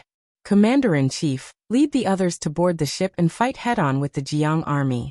As for the fire attack, his expression became serious. The people from the Directorate of Astronomy had already observed the sky last night. There might be no wind today, or there might be a southeast wind. However, even if there was a wind, it would be in the afternoon. However, if it really was in the afternoon, Yudo might have already come ashore. The only thing they could do was to wait here for a possible southeast wind. For this possibility, they had to prolong the battle and try their best to delay the Yudo on the water. Xiaoju led the Jiang army to complete this difficult task. However, this was not the only difficult task. There was also the person who set the fire. They had to secretly set fire on the Yudo's ship at the right time. With so many ships, it was impossible to set them on fire one by one. They had to observe the position of the ships and find the most important ones. Then they had to use the fire on those ships to quickly spread the fire to all the Yudo's ships. This required a good view of the overall situation, as well as good judgment. Looking at the entire Jiang city, it was rare to find someone who could do this. Cui Yuezhi was also in a difficult position, but he had no other choice. He could only wave his hand behind him. A group of people walked over. The leader was Mu Yi, who had fought with He Yan in the martial arts arena. I found a soldier and asked him to listen to Mu Yi's orders. We will find an opportunity to board the Yudo's ship. When the southeast wind arrives, we will take the opportunity to set fire. We can't be sure which ships can be controlled, so we can only ask Mu Yi to burn more. The more they burned, the higher the possibility of being discovered. It was even possible that they would be trapped on the ship. In a way, this soldier who set the fire was equivalent to the soldiers of the Vanguard Battalion. They were Vanguard Battalion soldiers who were ready to sacrifice themselves. They would use their sacrifice to pave the way for their brothers. Mu Yi said to Xiaoju, "Mu Yi, do your best." Everyone now knew how unfavorable the situation was for the Jiang army. Mu Yi was no longer as arrogant as before. His expression was much more solemn. "Cui Zhongqi, leave the matter of setting fire to me." A voice cut in. The curtain was lifted and someone walked out. It was He Yan. She was also wearing the Jiang army's robes, and her long hair was tied up high. She had bright eyes and white teeth. She gave off a completely different feeling from before. They did not know if it was an illusion, but everyone felt that this girl was more eye-catching when she was dressed like this. It was extremely natural. The armor was heavy, but she walked with ease. Her expression was also very calm. She looked at Xiaoju and said, "Commander, let me set the fire." "Miss He." Mu Yi wanted to dissuade her. "It's very dangerous. There are too many Yudo ships. We might have to wait until the afternoon for the uncertain southeast wind." He Yan shook her head. To hide among them and not be discovered, you need not only skill, but also physical strength.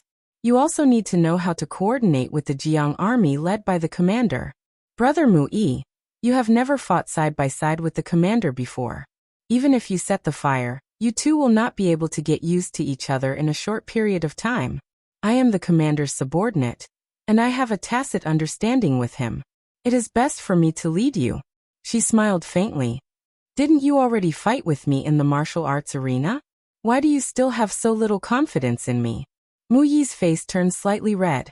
He was momentarily speechless. Since he had lost to He Yan, it meant that his skills were inferior. How could he refute? He Yan's words were half true and half false. The truth was that she could indeed cooperate better with Xiaoju. It was the same with Yuan Baozhen in Liangzhou City. Moreover, there were many ideas that could be thought through between generals. If Xiaoju could think of it, so could she. At the same time, Xiaoju could also understand her hint. If it was Mu Yi, he might not be able to understand.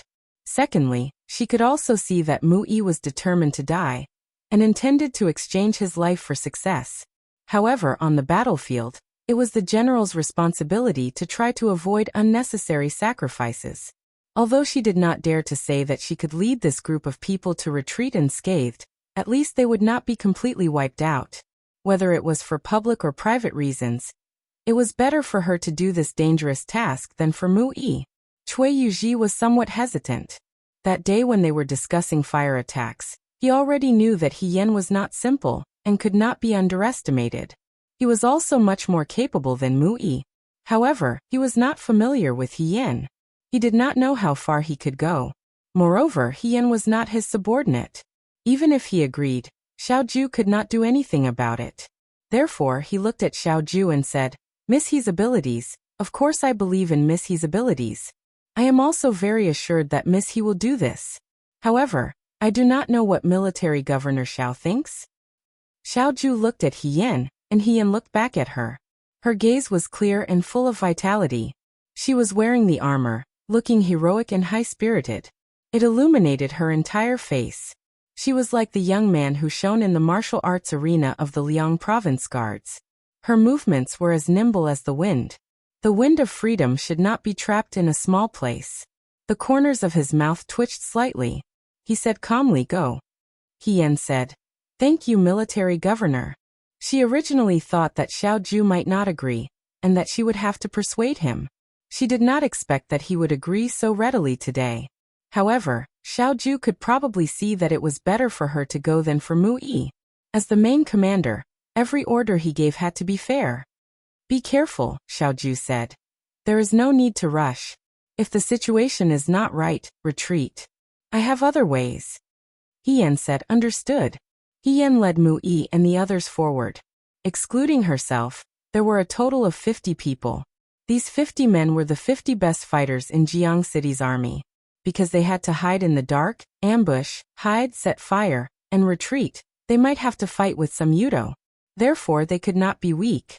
He Yan looked at them and thought of the vanguard battalion that he had been in. In the vanguard battalion, there were more than 10 people who rushed to the front of every battle. However, these dozen or so people would be different every time, because most of the time, they would never return. However, it was also because of them that the army was able to create the possibility of victory. At the mouth of the gourd, Cui Yuezhi led the troops to guard it. Xiao Ju led the main force on a boat to fight with the Yudo on the canal of Jiang City. Before she left, Xiao Ju did not give her any specific instructions. In other words, from now on, the initiative of their secret arson operation was in He Yan's hands. "Miss He," Mui looked at her. "What should we do?" Time gradually passed, and the sky was about to brighten.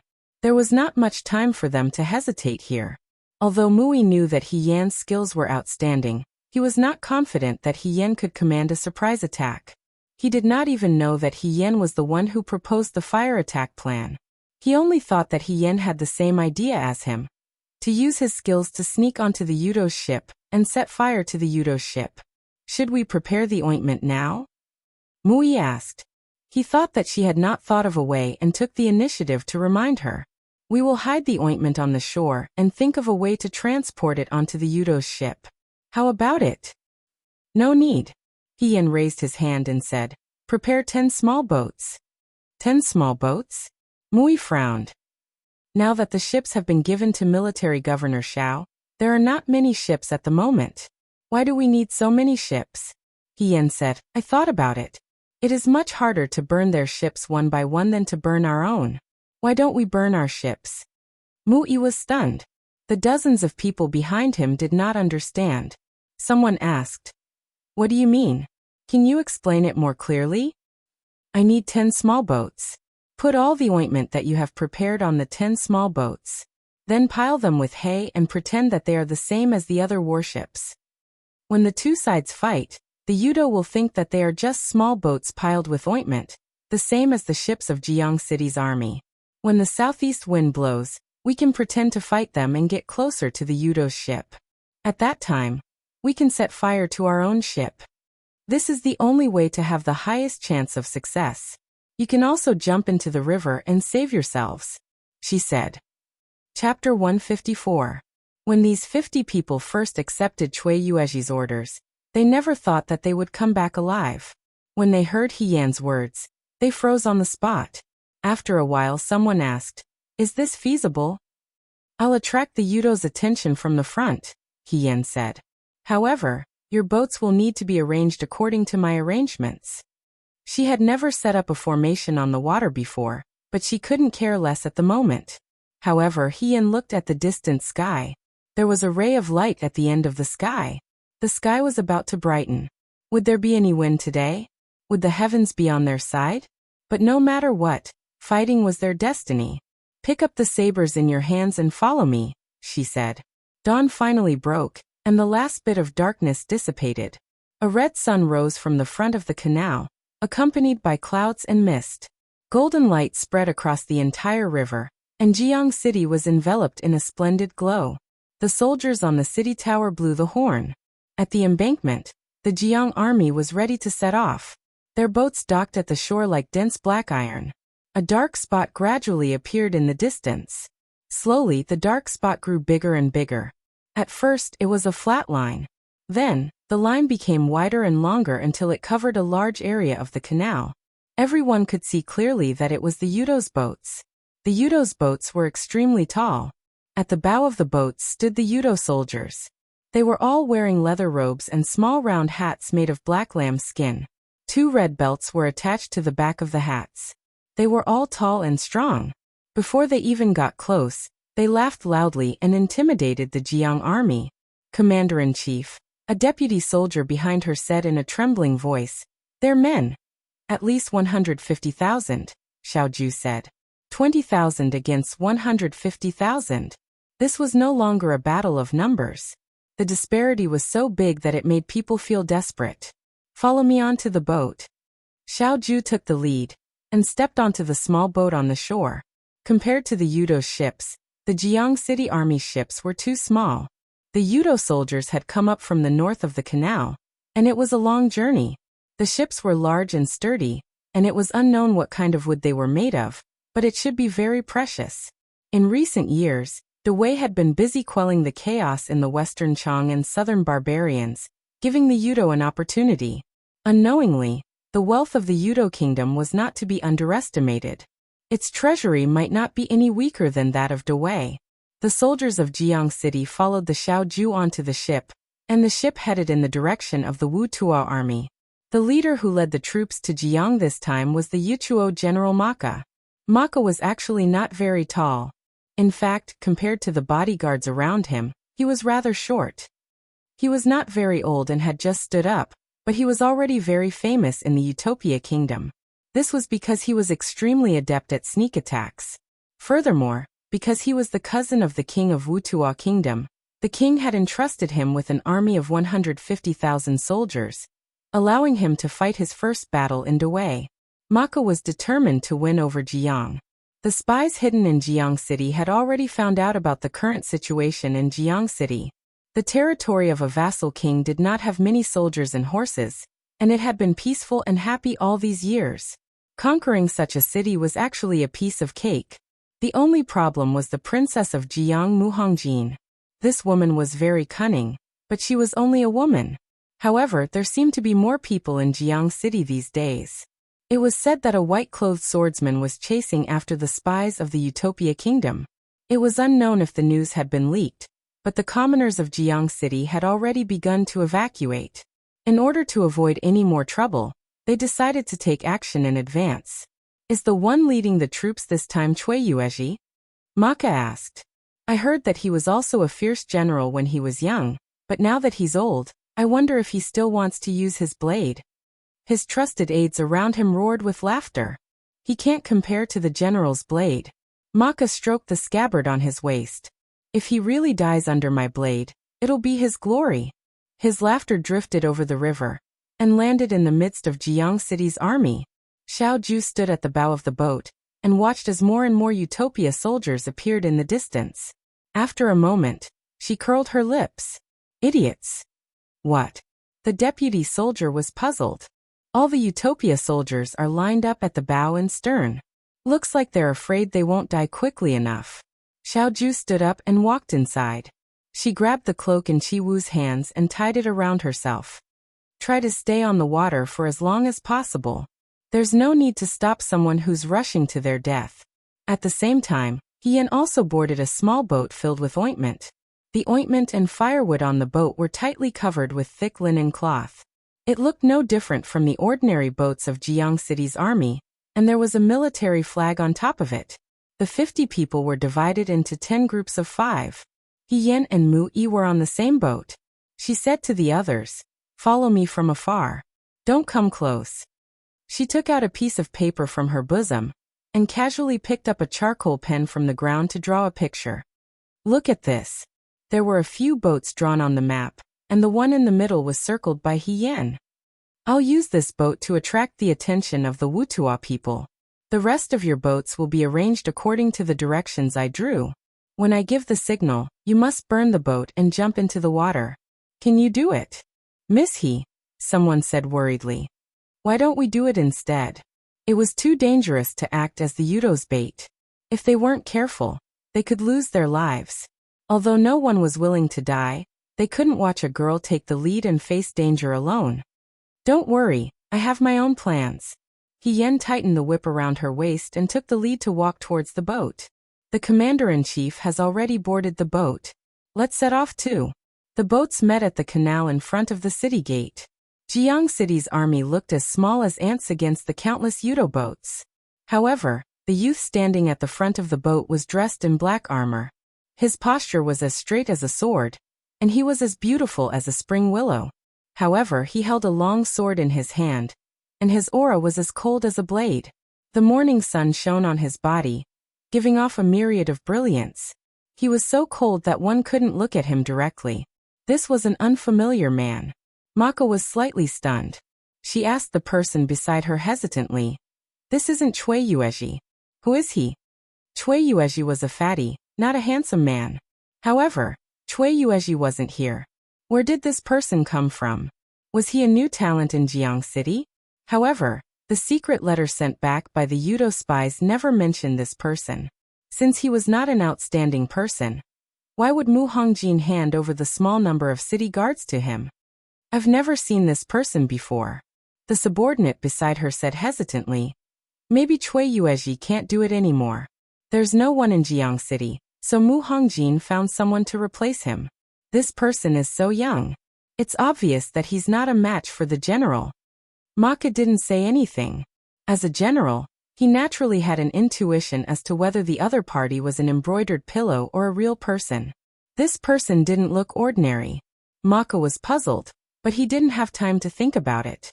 He slowly pulled out the long sword at his waist, pointed it forward and shouted, "Warriors, follow me." For a moment, the shouts of fighting shook the sky. Yudo also knew that once they went ashore, there would be nothing that could stop them. Jiang City was as fragile as paper. 20,000 people weren't even enough for them to play with. In order to protect the civilians, Jiang City's soldiers could only fight more on the water. Fighting on the water was nothing. Their boats were big and sturdy. Killing people on the boats only caused them to shake a little. When the big boat met the small one, it was like a big fish meeting a small fish. It was cruel and intense. The big boat almost smashed the small one. However, the small one was nimble and knew that there were reefs hidden in the water, so it cleverly avoided them. The two armies fought on the boats. To catch bandits, first catch the leader. Maka's target was the young man wearing black armor and holding a sword. When the two boats approached each other, he stood at the bow of the boat and looked at the person on the opposite boat. "Commander-in-Chief." Someone shouted beside him. Maka narrowed his eyes. "Commander-in-Chief? Who are you?" "Xiao Huaijin." Maka felt that this name was familiar. However, he was usually extremely arrogant. Other people's names were just names in his ears. He would forget them after hearing them for a moment. Moreover, no one would have thought that Xiao Huaijin would appear in this place. For a moment he only said, "Never heard of him." However, one of his subordinates said with uncertainty, "Xiao Huaijin, is he Do Wei's General Fengyan?" "General Fengyan?" Maka was startled and looked at the person in front of him. As long as he mentioned General Fengyan, the commander-in-chief of the Right Army, no matter how arrogant he usually was and how he looked down on these soldiers of the Great Way, he still knew who the other party was. Xiao Huaijin had never lost a battle. He was brave and fierce. Even if they hadn't fought, it was enough to intimidate Yudo. "Are you Do Wei's General Fengyan?" he asked. Xiao Ju looked at him calmly and said coldly, "Yes." Maka suddenly held his blade in front of his eyes. His relaxed expression suddenly disappeared. although he didn't know if it was true. But from the young man in front of him, Maka believed 90% of it. This person had an extraordinary aura. Moreover, if he wasn't such a person, how could Mu Hongjin be willing to hand the Jiang City army to him and let Xiao Huijin command it? He didn't even use his trusted aide Cui Yuezhi. In the letter sent back by Yudo's spies, there was no mention of this. Maka was flustered and exasperated. Amidst his uneasiness, there was a faint eagerness to try. Xiao Huijin was indeed not simple. However, he only had 20,000 men. 20,000 against 150,000. No matter how he looked at it, he didn't look like he was going to win. So what if he was a brave general? Just based on these shrimp soldiers and crab generals? These pitifully small boats? If he led the Yudo to defeat Xiao Huijin, he would be the one who defeated De Wei's General Feng Yun. In the Yudo kingdom, he would be bathed in glory for the rest of his life. For a moment Maka's blood boiled. He roared, "Brave warriors, kill them all. Occupy their cities, take their wealth, and enjoy their women. Kill. Kill. Kill. Kill." Deafening shouts rang out, spreading across the canal. The Yudo were cunning and cruel. They were addicted to killing. At this moment, they were provoked by Maka's words. They raised their blades and charged forward. Close quarters combat, bathed in blood. The shouts reached He Yan's ears. He Yan looked into the distance. On the surface of the river, two armies stood together. Mu Yi asked, "Military Governor Xiao has already made his move. We should approach them now." He Yan shook his head and looked at the sky. At this moment, the sky was clear and cloudless. There was not even a trace of wind.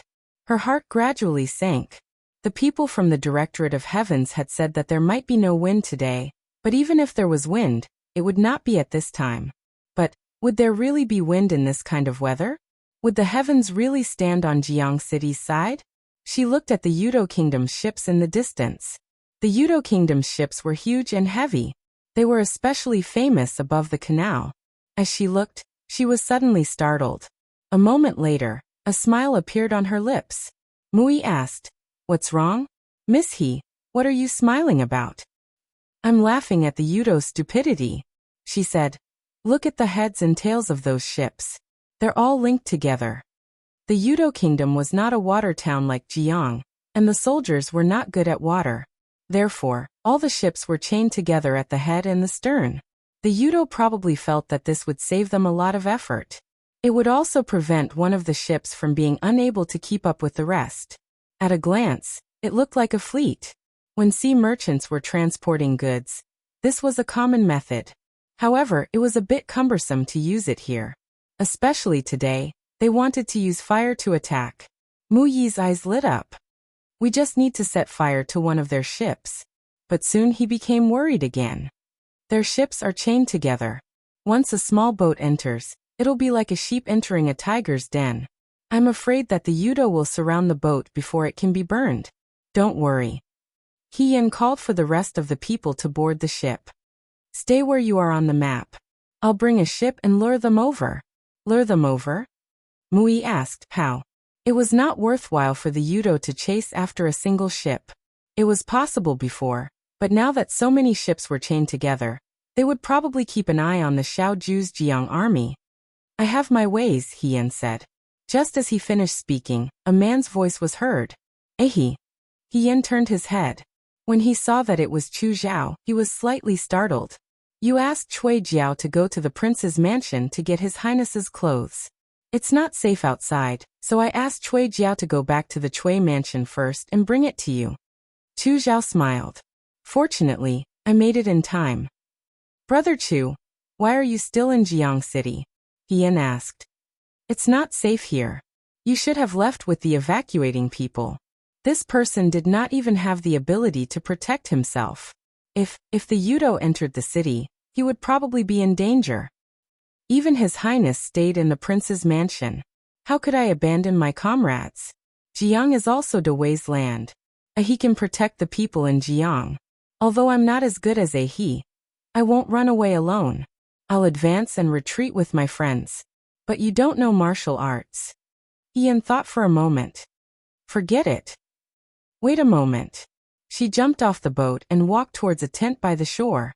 She went in for a moment, then jumped out again. She was holding something that looked like a piece of clothing. She stuffed it into Chu Zhao's hands. I bought this from the embroidery workshop in Jiang City. It's made of mermaid yarn.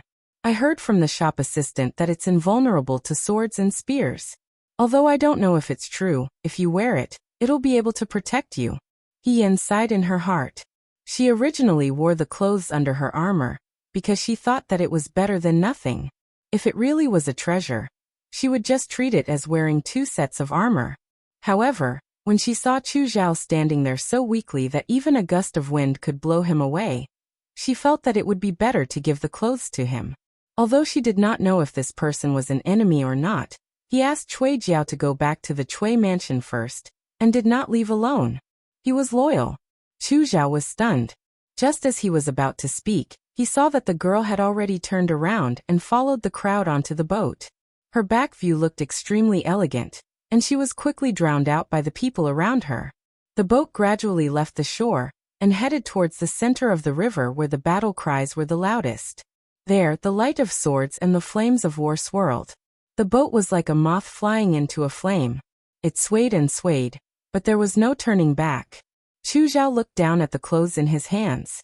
It seemed that the clothes in his hands had just been taken off a woman's body. It was still warm. She really did not care about trifles.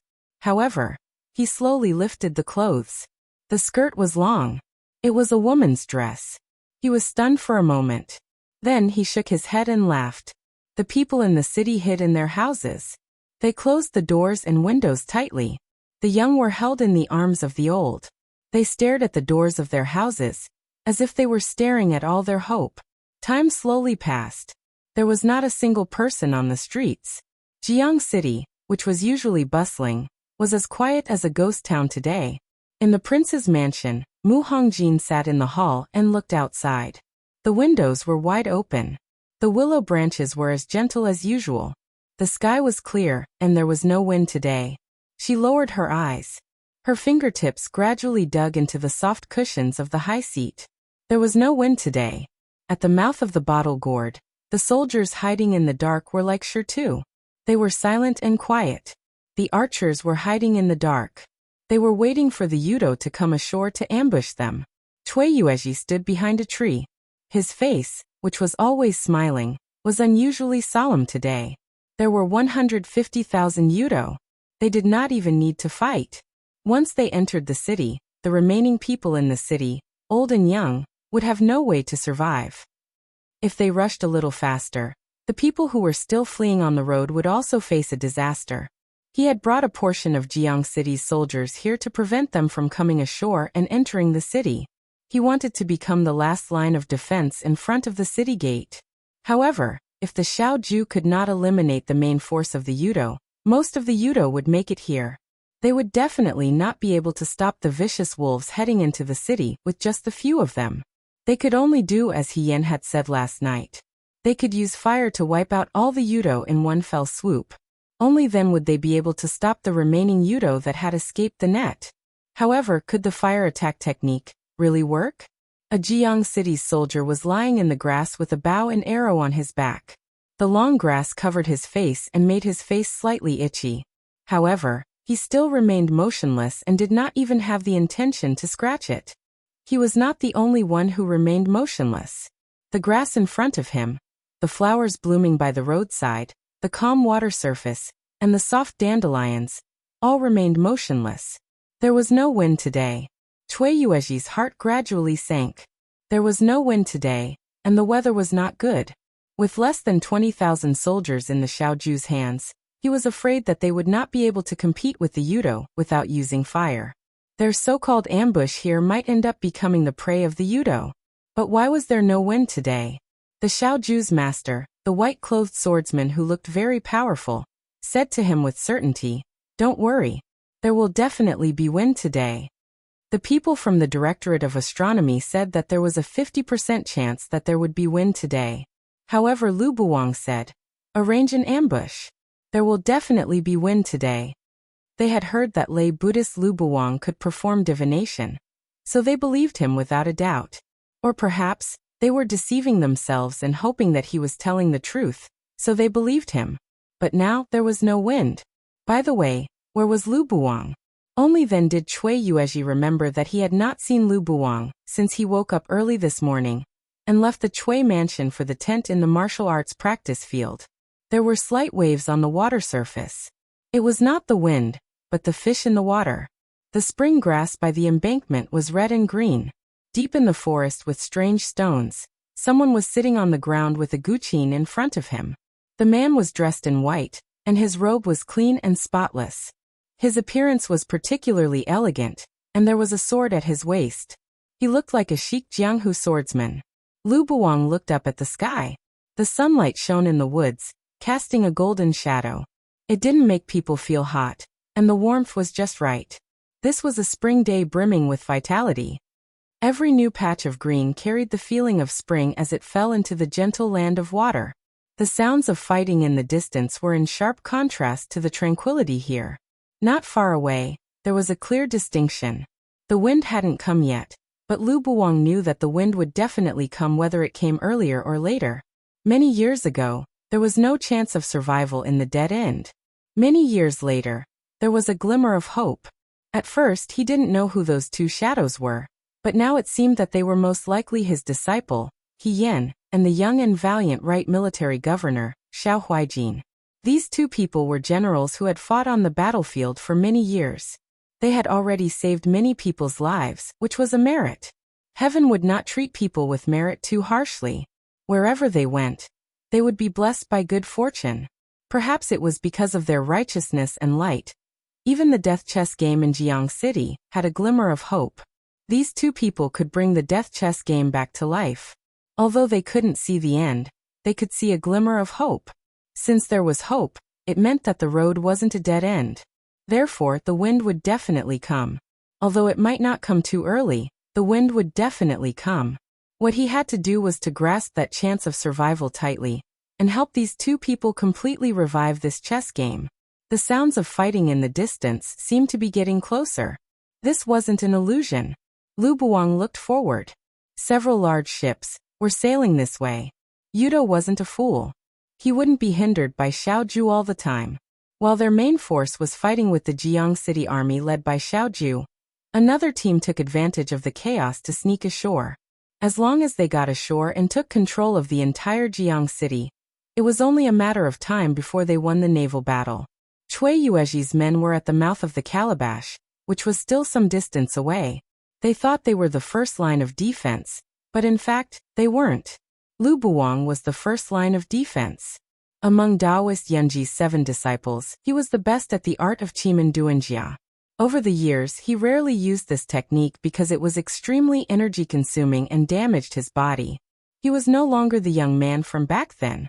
Even though his white clothes were fluttering in the wind, his hair had already turned white. However, he would always stay here and guard her city. Lu Buwang plucked the zither strings. Chapter 155. The grass was green, and sometimes there were flowers. Amidst the chaos of bees and butterflies, the sound of the zither strings was clear and long, slowly drifting to the surface of the water. It was really eye-catching for such a person to play the zither in such a chaotic situation. The white-clothed swordsman sat quietly. As his slender hands stroked the strings, the sound of the zither flowed out. It was still the song's slow time. In fact, he could play many songs, but over the years, he had played this song the most.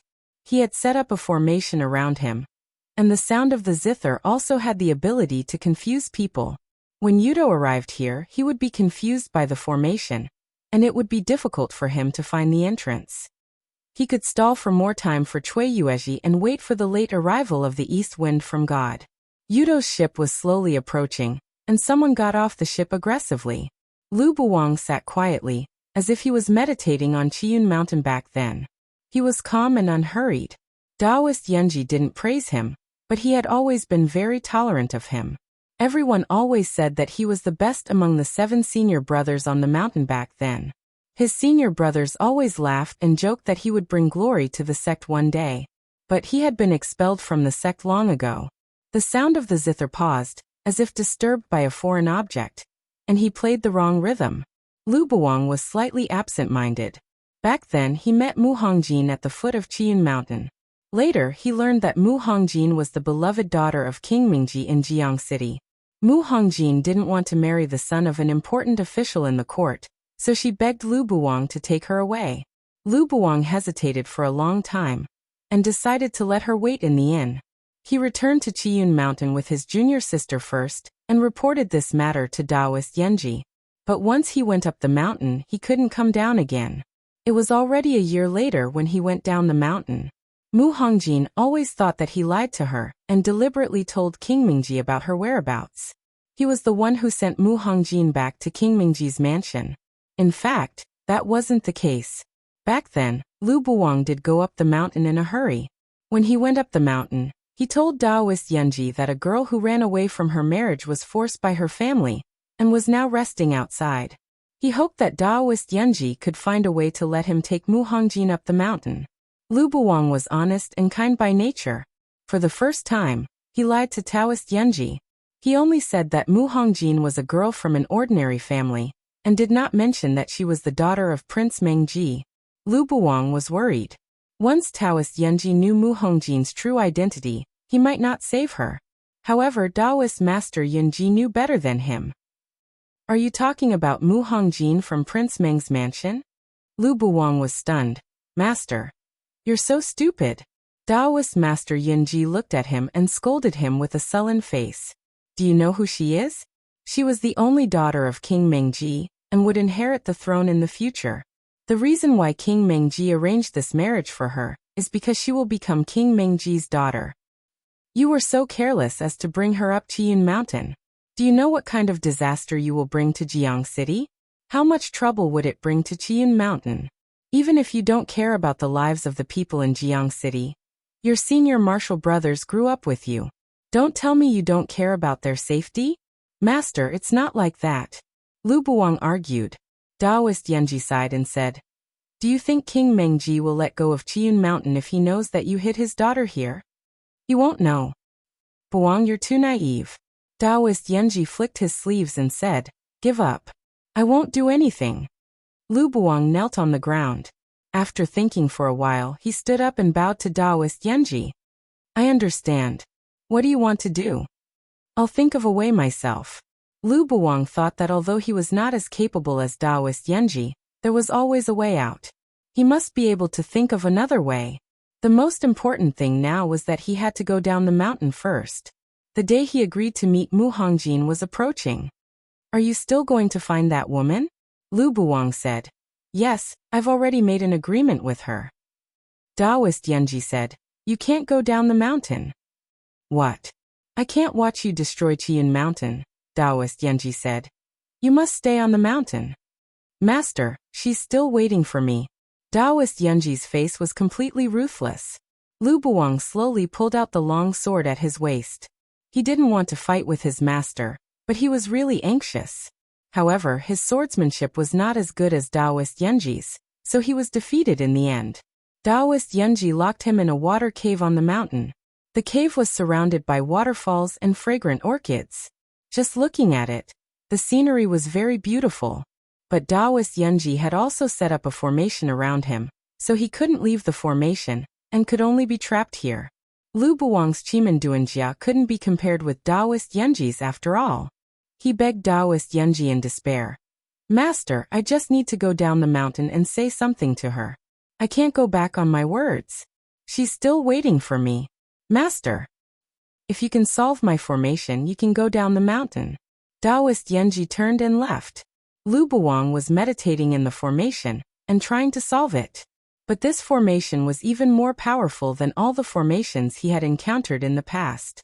He was anxious and kept solving the formation day and night. Finally, he fell ill and lost his energy.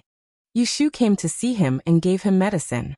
Seeing Lu Buwang covered in wounds, she was very distressed and said softly, "Senior martial brother, why are you doing this? Can you beg master to let me out?" Lu Buwang leaned against the stone wall of the cave and was dying, but his tone was still stubborn. "I want to go down the mountain."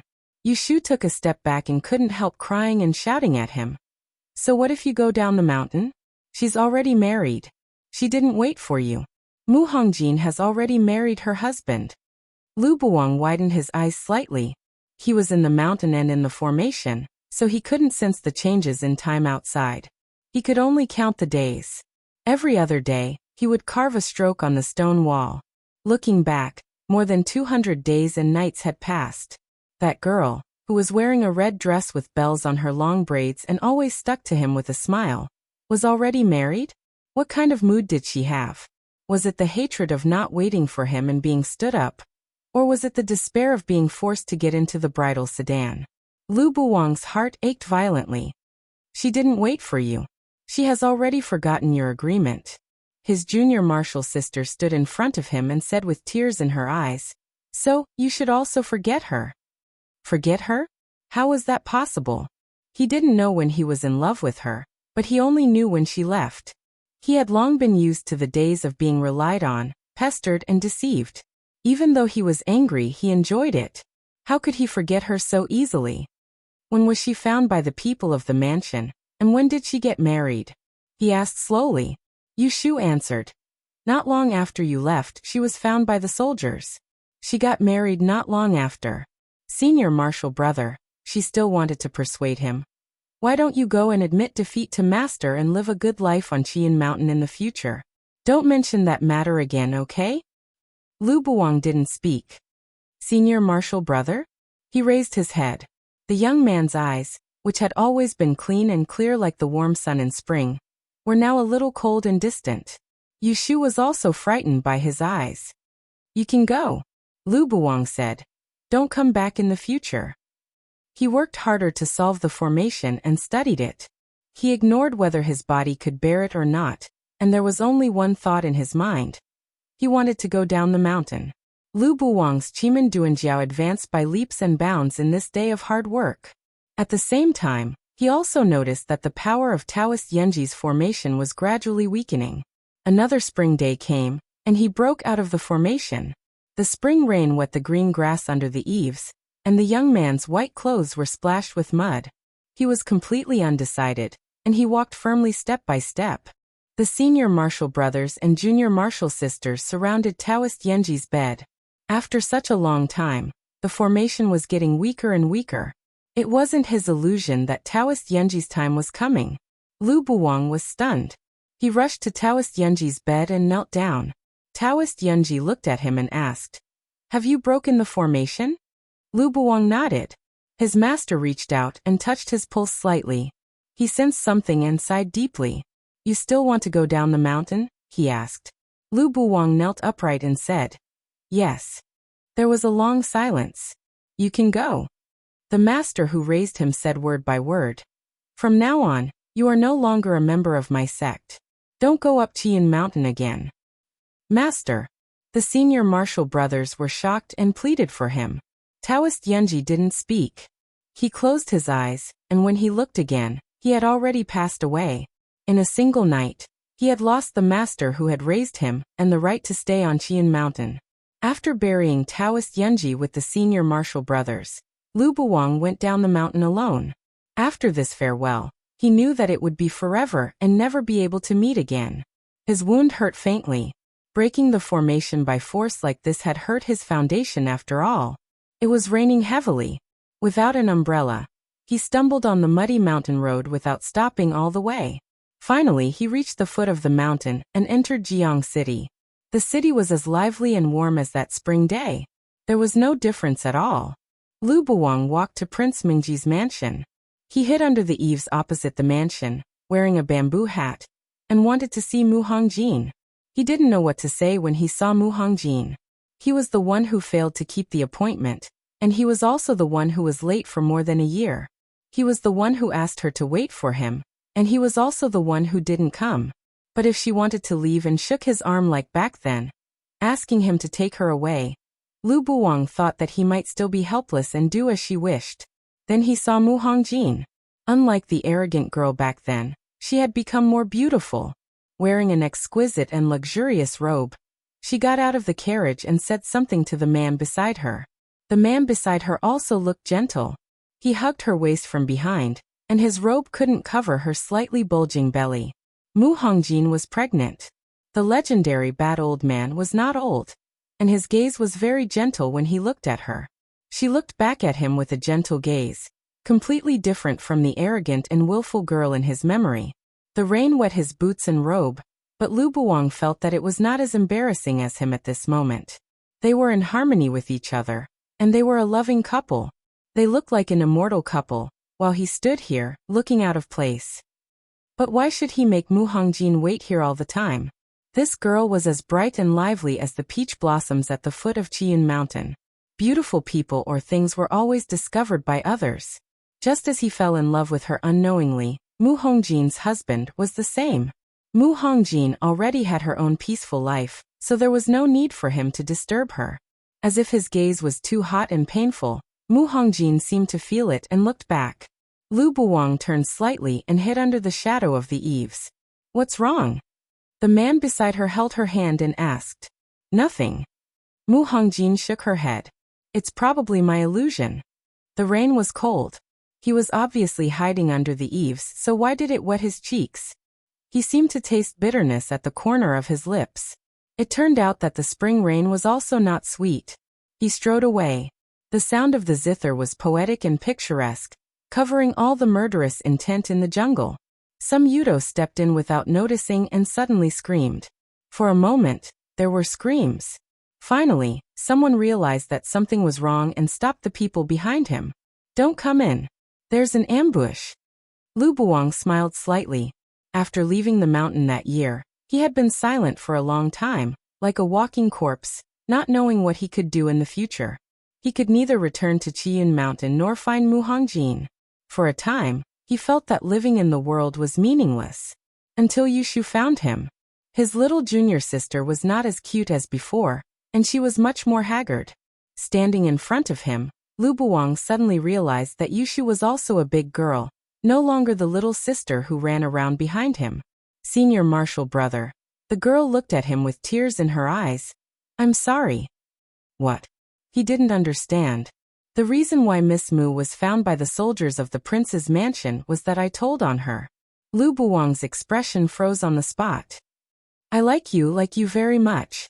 I don't want you to be with her.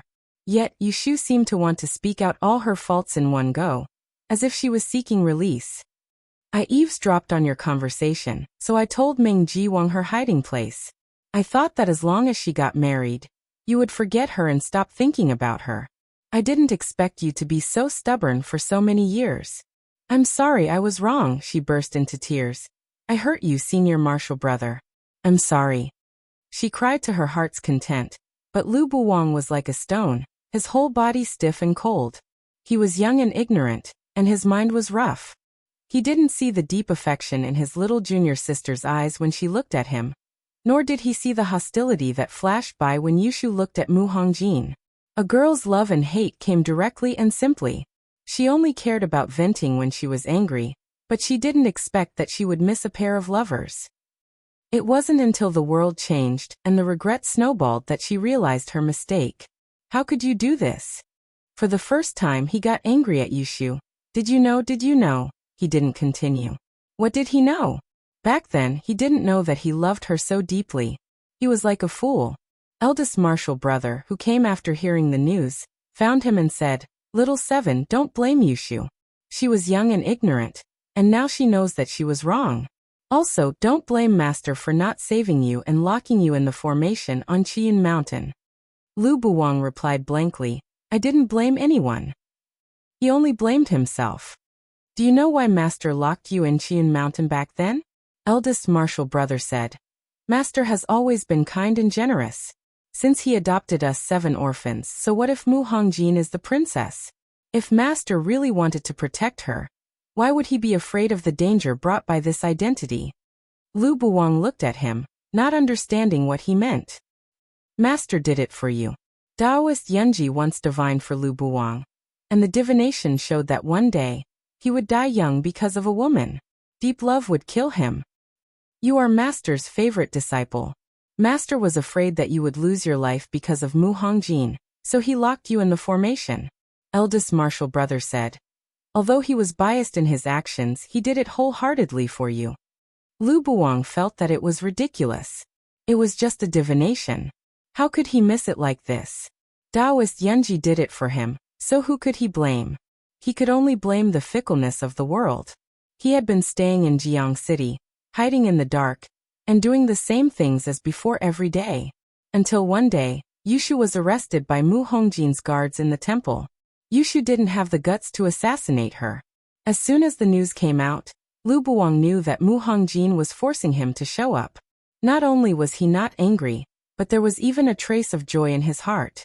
After so many years, he could finally see her in broad daylight. He saw Mu Hongjin in the temple hall in the middle of the night.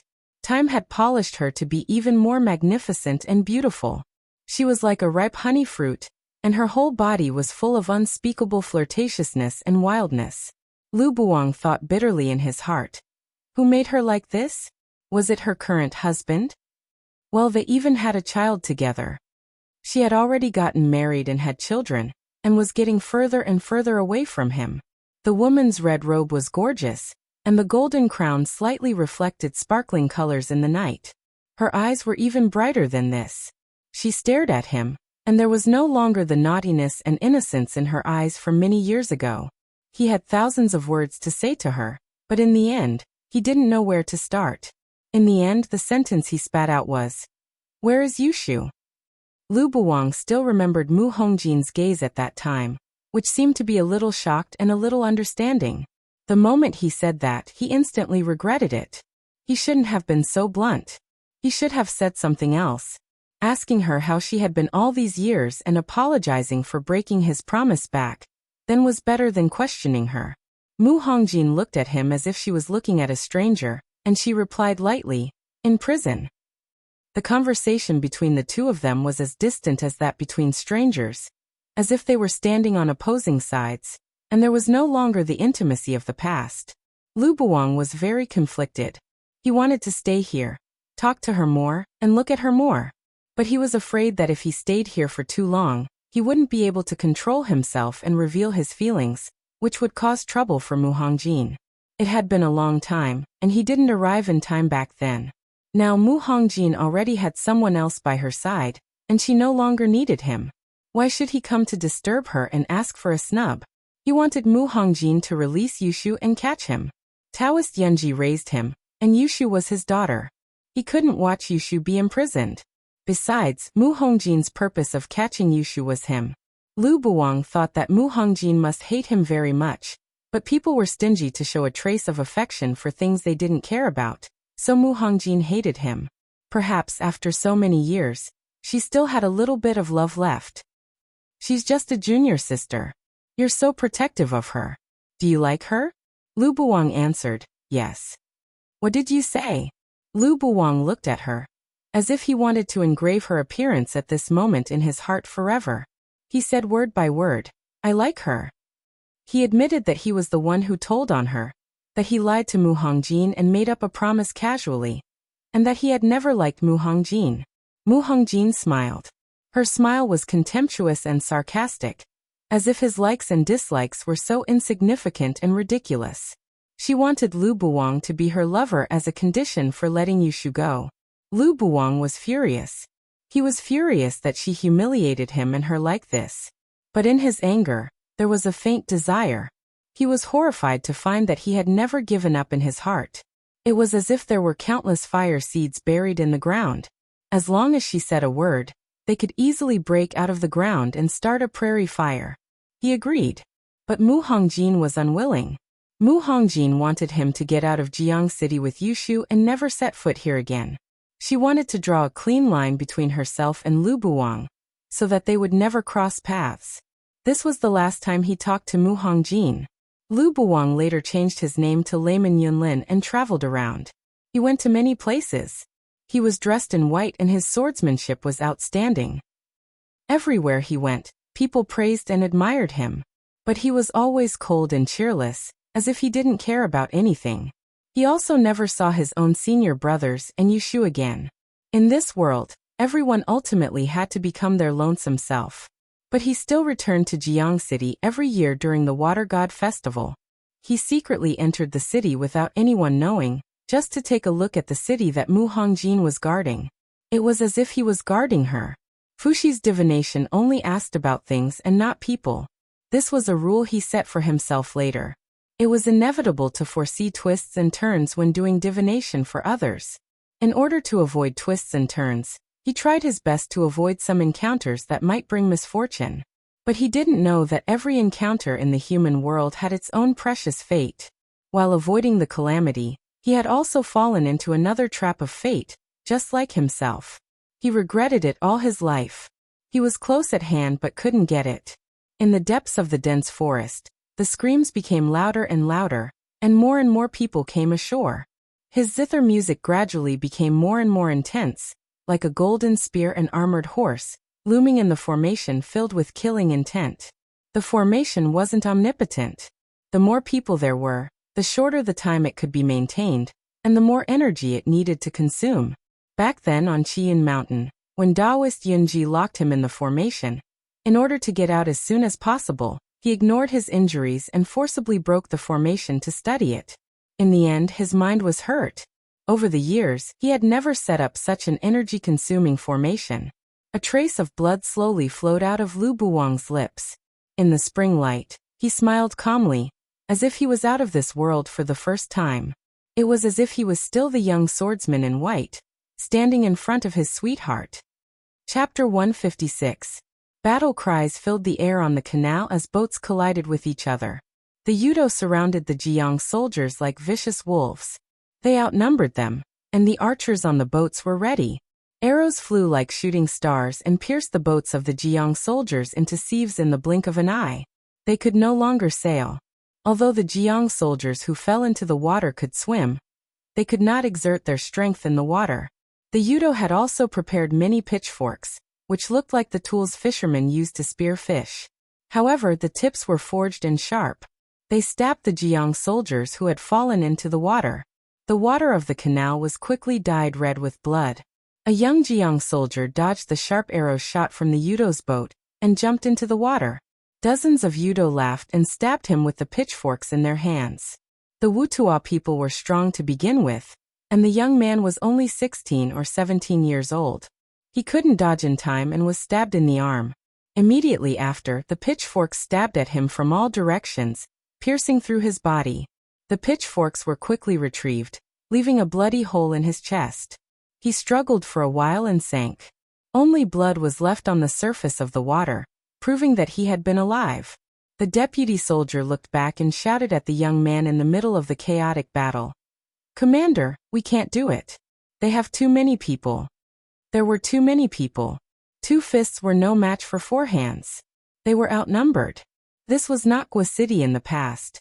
The only way to win by surprise was to attack with fire, but they still lacked an east wind. "No, we can't." Xiaoju held a long sword in his hand. His gaze was as sharp as a blade. He said coldly, "Fight." Since he was the leader, he had been entangled in a chaotic battle. Maka was not a brainless person. Although he was arrogant, he had heard of Xiaoju's name.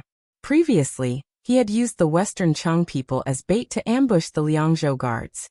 However, Xiaoju's sudden return had disrupted the plan. Maka clearly remembered that the leader of the Western Chang, Muzi, was extremely strong and fierce. However, he had died at the hands of Xiaoju. Maka wanted to win. He wanted to take down Jiang City and claim credit from the monarch, but he did not want to lose his life for nothing. As he pushed back, he shouted to the Utayaban beside him. His Majesty said that whoever takes Xiao Huijin's head will be the greatest contributor to this battle, and will be conferred a noble title. Warriors, kill him.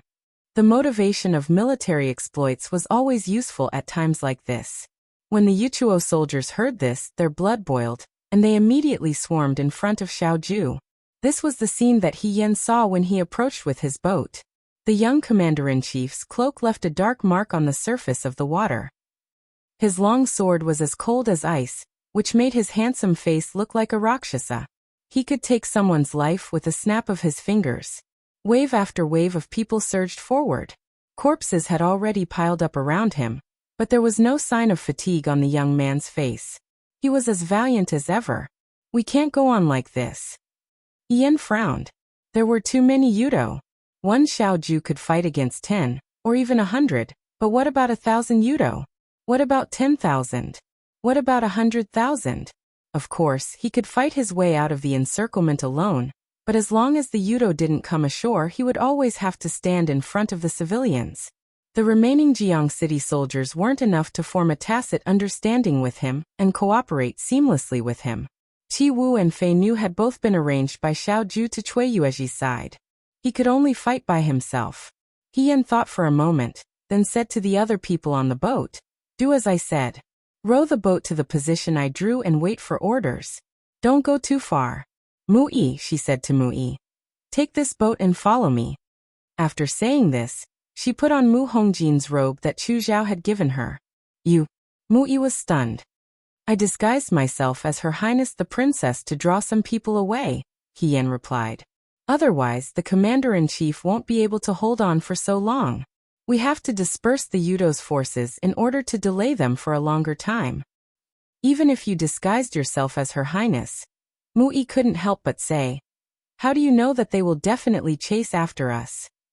"You have to know," He Yan shook his head. "Destroy their strength, seize their crown, and disintegrate their bodies. When a dragon fights in the wild, its path is exhausted. Moreover, the Yudo would think that compared to capturing Xiao Huaijin, they would be more confident in capturing Mu Hongjin, a woman who didn't know any martial arts." She raised her head and looked into the distance. It was already noon, and the sun was high in the sky. It was already slightly hot, and there wasn't even a hint of wind. There was still no wind. He Yan ordered the other boats to row further away. He and Mu Yi boarded the small boat alone, and rowed in the direction of Xiaoju. However, they didn't row too close. They only stopped at a place where the Yudo soldiers around Xiaoju could see. They were a little anxious, as if they were lost. Where did that boat come from? Maka saw a small boat in the distance, on the other side of the soldiers' boat led by Xiaoju. This small boat looked exactly the same as the other boats of Jiang City soldiers. There was a banner on it, but it was indescribably strange. This boat didn't get close to where they were fighting. Instead, it seemed like it wanted to escape. Deserter? Maka vaguely felt that something was strange. He ordered people to row the small boat to check it out. The small boat only rowed a little when the scout came back and reported, "General, the person sitting on the boat seems to be Princess Mingji. She should want to abandon the city and escape." Maka's spirit rose. "Princess Mingji? Did you see it clearly?"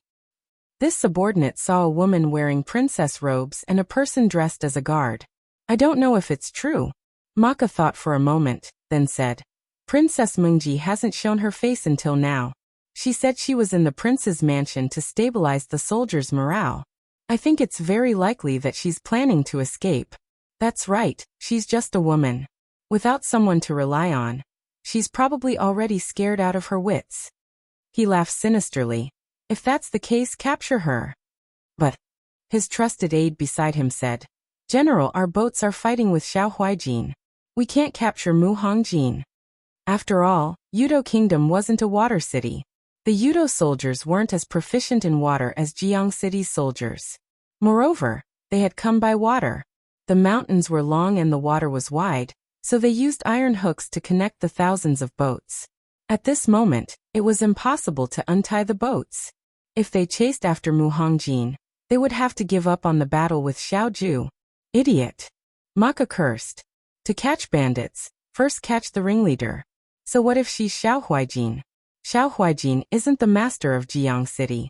If we capture Mu Hongjin, the Jiang City army will definitely fall into chaos. At that time, we'll win without a fight. There was one more thing he didn't say. Compared to Xiao Huaijin, Mu Hongjin was a woman. She was much easier to capture. Once we capture Mu Hongjin, this general will use her to knock on the gates of Jiang City. Xiao Huaijin must obediently surrender. Otherwise, I'll kill this woman in front of the Jiang City army." Maka's smile contained cruel malice. "What do you think Xiao Huaijin will do?" With Xiao Ju's reputation as a cold-blooded and heartless jade-faced commander-in-chief, he wouldn't even care about his biological father. What was Mu Hongjin to him? He naturally wouldn't surrender. Furthermore, Mu Hongjin was going to die anyway. If she died because Xiao Ju refused to lay down his weapon, the Jiang City army would naturally resent him. At that time, there would be internal strife, and the morale of the army would be in chaos. Jiang City would be nothing more than a sheet of loose sand. It would only be a matter of time before it collapsed. Turn the ship around and follow me. Maka smiled. The Yudo soldiers beside him didn't continue to surge forward wave after wave. The ship at the front turned around and sailed in another direction. The Jiang City army stopped what they were doing and asked, "What's going on? Why did they suddenly stop fighting?" Even though the Jiang City army had been trained by Xiao Ju for a few days, they hadn't been trained for many years. Their formations were also old-fashioned. Xiao Ju had only brought 15,000 men with him. At this moment, nearly half of them had been lost. If the Yudo pursued them, the situation would be even worse for the Jiang City army. However, at this critical juncture, they retreated. Xiao Ju looked in the direction where the Yudo ships had left. On the vast river, there was a small boat with a banner. There was a red dot on the boat, which was like a bright signal on the river, attracting people to chase after it. "That's the princess?" The soldier beside him muttered. "No, it's Hien." Xiao Ju's eyes darkened. After a moment he said, "Follow them. They're catching up." Mui said nervously. "Don't worry," Hien said. "We only have 2 people on the boat. They're going after us, not the boat. You're a good swimmer. Later, hide in the water and don't show your face." "What about you?" Mui looked at her blankly. "I'll give them a big gift." Hien smiled faintly. She took out an iron ball from her bosom. This iron ball had barbs on all sides and was extremely sharp. It looked like the giant claws of a wild beast. She pulled out a long whip from her waist. There was a buckle on the iron ball, and she fastened it to the long whip. This, Hien suddenly made her move. She threw the long whip in her hand at the reef. The iron ball sank into the reef, but it did not shatter. She quickly retracted her hand. On the reef, there were 5 empty holes. It was a frightening sight. If this thing was aimed at a person's heart, it could dig out a large piece of the person's chest. Mui could not help but shiver. He knew that Hien was not an ordinary girl. Her strength was astonishing. But seeing it with his own eyes, he was more and more shocked. "Miss He, you want to use this to fight?" This weapon was fierce, but it was not as agile as swords. She could only swing it once. Each whip could only kill 1 person. Before she could swing it a second time, the enemy would pounce on her. Moreover, what if the whip was cut in half? "No," Hien shook her head. "I'm going against the boat." Mui wanted to ask more questions, but Hien pushed him. "Quickly get into the water." He subconsciously jumped into the water and hid behind the reef. He clenched the dagger in his hand. It was difficult to swing swords in the water. Only the dagger was agile. But it was not as agile as on land. The Yuchuo military ship was taller and flatter than the small boat in Jiang City. From afar, Hien looked like a lamb forced into a strange path by a giant beast. "Your Highness." Maka stood at the bow of the ship and shouted, "Surrender. If you know what's good for you, maybe I will spare your life." He was determined to get Mu Hongjin. There was no one else on the small boat. Even the only guard was gone. Did the guard see that the situation was not good and left Mu Hongjin alone and ran away? TSK, the people of Dawei are always so weak. The red-robed woman stood at the bow of the ship with her head lowered. She did not say anything. The distance between the 2 boats was getting closer and closer. Just as Maka was about to order people to capture her, the woman suddenly raised her head and jumped from the boat. The small boat was not as tall as the big boat. She did not want to jump onto the Yuchuo military ship. Instead, she jumped onto the hull of the ship. Her feet stepped on the hull of the Yuchuo ship and swept past like lightning. Pung pung pung pung pung. Her speed was extremely fast. With every step, the whip in her hand would hit the hull of the ship. The iron ball hit the hull of the ship and was quickly taken away by the whip. Only 5 empty claw marks were left. Water poured in. What's that sound? What is she doing? Capture her. Quickly release the arrows. Quickly release the arrows. The arrows were like black rain falling from all directions. The woman easily dodged them as if she was walking on flat ground. As she moved, her robe fell with the wind, revealing the black armor underneath. She landed in the wind and stepped onto her own ship. Standing at the bow of the ship, She looked at the ship that was gradually tilting due to the water. Her lips curled into a mocking smile. I am illiterate. I don't know how to read. I don't know the word surrender. Her gaze landed on the flustered and exasperated Maka's face. Her words were as arrogant as usual. If you know what's good for you, kneel down and kowtow to me. Perhaps I will spare your life. Maka was stunned. After a while he said angrily, You are not Mu Hongjin? How can a piece of trash like you trouble Her Highness to take action? He said with a smile. Her Highness should stay in the mansion. I can fight 3 people like you alone. Maka pulled out the long blade at his waist. I think you are courting death. But as soon as he finished speaking, the boat beneath him sank. Just now, He-Yan's whip had smashed the bottom of the ship one by one, creating a row of holes. At this moment, the water was pouring in, and the ship was already unstable. The Utopian soldiers swayed left and right with the ship. The ship was gradually sinking. Quickly go to the ship on the side. In the chaos, someone said. No, the ships are all connected. We have to cut the iron hooks. For the sake of convenience, the ships were all connected head to tail. Now it was a trap that they had dug for themselves. A large ship tilted and sank, dragging all the other ships with it. They could neither advance nor retreat. Cut the iron hooks. Quickly. The iron hooks were heavy and sturdy, not something that could be cut in 1 or 2 moves. The Utopian soldiers covered Maka and went to another ship. The rest of the people were carried by the sinking ship, frantically trying to cut the hooks. Voila! The iron hook was cut off and fell into the water, bringing the boat full of holes with it as it slowly sank. Some of the Utopian soldiers who did not have time to escape also fell into the water. Not everyone could swim. For a moment, the water was filled with cries and screams. It was very chaotic. Maka was furious. He looked up at the culprit, but saw that the girl had already taken advantage of the chaos to row the ship far away. Chase after her. Maka shouted. Catch her, I want to skin her. Being played by a girl in front of everyone was a great humiliation. How could he be willing to accept it? He-Yan rowed the ship across the water and reached out to Muyi hiding behind the reef. He pulled him up. Quickly come up. Muyi jumped onto the ship. He knew that there was no time to waste, so he immediately began to row. But when he glanced at He-Yan, he was shocked. He knew that He-Yan was very strong, but with just her strength, she had overturned a ship, and it was not even a small ship.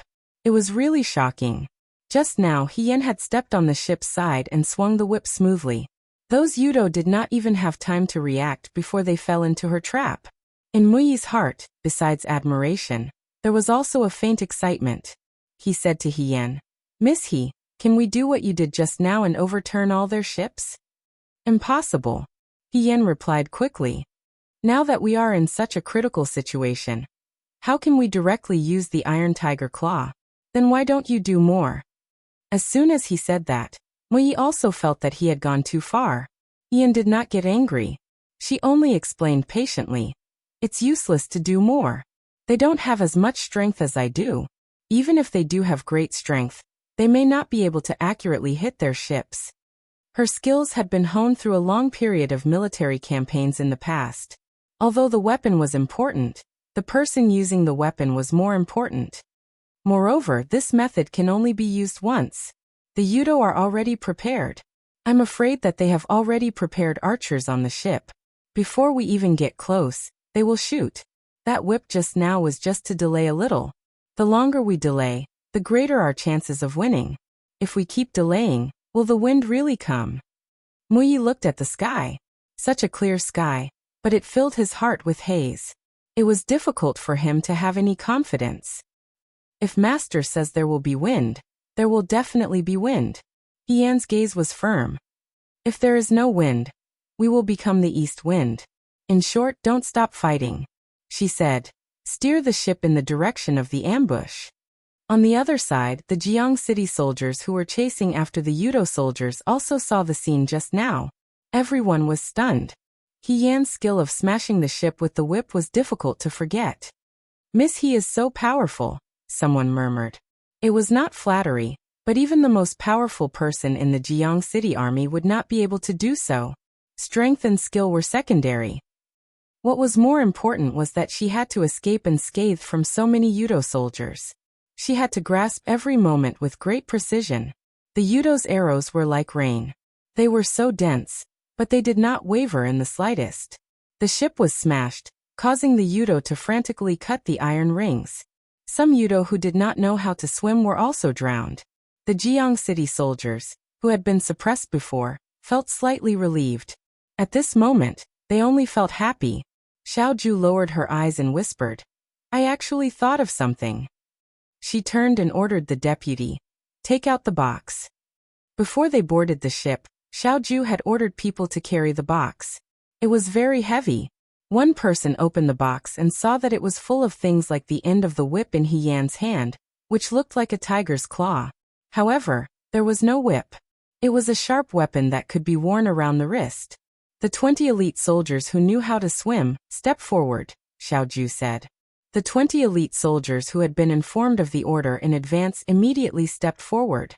Xiaoju looked at them and said in a calm and indifferent voice, "Take the iron claws and enter the water."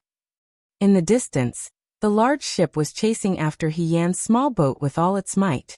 There were only 2 people paddling the small boat. How could it compare to the large ship? He Yan would be caught up very quickly. 20,000 against 150,000 was a very difficult matter. He also knew that this battle was difficult to win. Moreover, the heavens might not be perfect. He had to be fully prepared for everything. This box of iron claws was his secret weapon. However, he didn't expect that she had the same idea as He Yan. However, she was in the light, while he was in the dark. "Smash the ship," he said. The sound of the zither and the sound of fighting on the river in the distance formed a sharp contrast. The spring sun and the battlefield were 2 completely unrelated things. The sunlight shone on the man in white, making his clothes even cleaner. At a glance, it seemed that he was still the young man in white. A drop of blood dripped onto the zither in front of him. The zither string seemed to move and made a very soft sound. The seemingly clear zither sound also became sad because of this. Roars and shouts came from the depths of the dense forest. There were more and more Yudo, crushing and trampling the flowers on the roadside. However, they couldn't continue moving forward, as if they were imperceptibly hindered. The seemingly peaceful and happy spring scenery had become a killing weapon, and there were ambushes everywhere. More and more blood dripped from Lu Buwang's lips, and the sound of the zither became more and more urgent. There were too many people. His formation couldn't stop too many people. It was already very difficult for him to do this. The old injury from his early days in seclusion on the mountain started to ache again. Lu Buwang knew very well that he couldn't hold on for long. However, he still had to stop them here. The longer he stopped them here, the longer Cui Yueji's side could hold on. The more Yudo he killed here, the more time Cui Yueji's people could have. The people in Jiang City would be safer, and so would she. The peach blossom smiled sweetly out of the fence. It was the most affectionate of all. In his life, there was only one peach blossom that seemed to have bloomed. He couldn't see this peach blossom bloom to the end. It was good to take care of it a little longer. With a clang, the zither string in his hand seemed to be unable to bear it and suddenly broke. The zither sound stopped abruptly, and Lu Buwang spat out a mouthful of blood. The blood fell on the surface of the zither in front of him, and some splashed into the grass on the ground. It was like the peach blossoms in March, pretty and affectionate. Without the zither sound, the footsteps in the depths of the dense forest quickened, and were right in front of him. Since the formation had been broken, he slowly stood up. Who is that? Who is it? Why is there only one person? Is there an ambush? After breaking the formation, the Yudo broke in. However, because of the ambush in the forest just now, he was afraid. Seeing that Lu Buwang was alone in front, he was afraid that there would still be an ambush around, so no one dared to come forward for a while. The 2 sides were in a stalemate for a moment. In the end, the Yudo was bolder because he had more people. After a while he laughed and said, "It's just one person. Even if there is an ambush, there aren't many soldiers left in Jiang City. We'll kill as many ambushes as there are. What are you afraid of?" The man in white in front of him didn't move at all. His clothes were neat and tidy, like an immortal. In the past, his black hair was tied up with white silk, and he looked otherworldly and cold. Now his hair was gradually turning gray. But his back view, which was as reassuring as a tree, had never changed. He would always protect the people he wanted to protect. A gentle breeze blew past, causing his hair tie to sway slightly, causing his robes to sway gently, and causing ripples to appear in the man's watery eyes. He was stunned at first, and then a smile slowly appeared on his lips.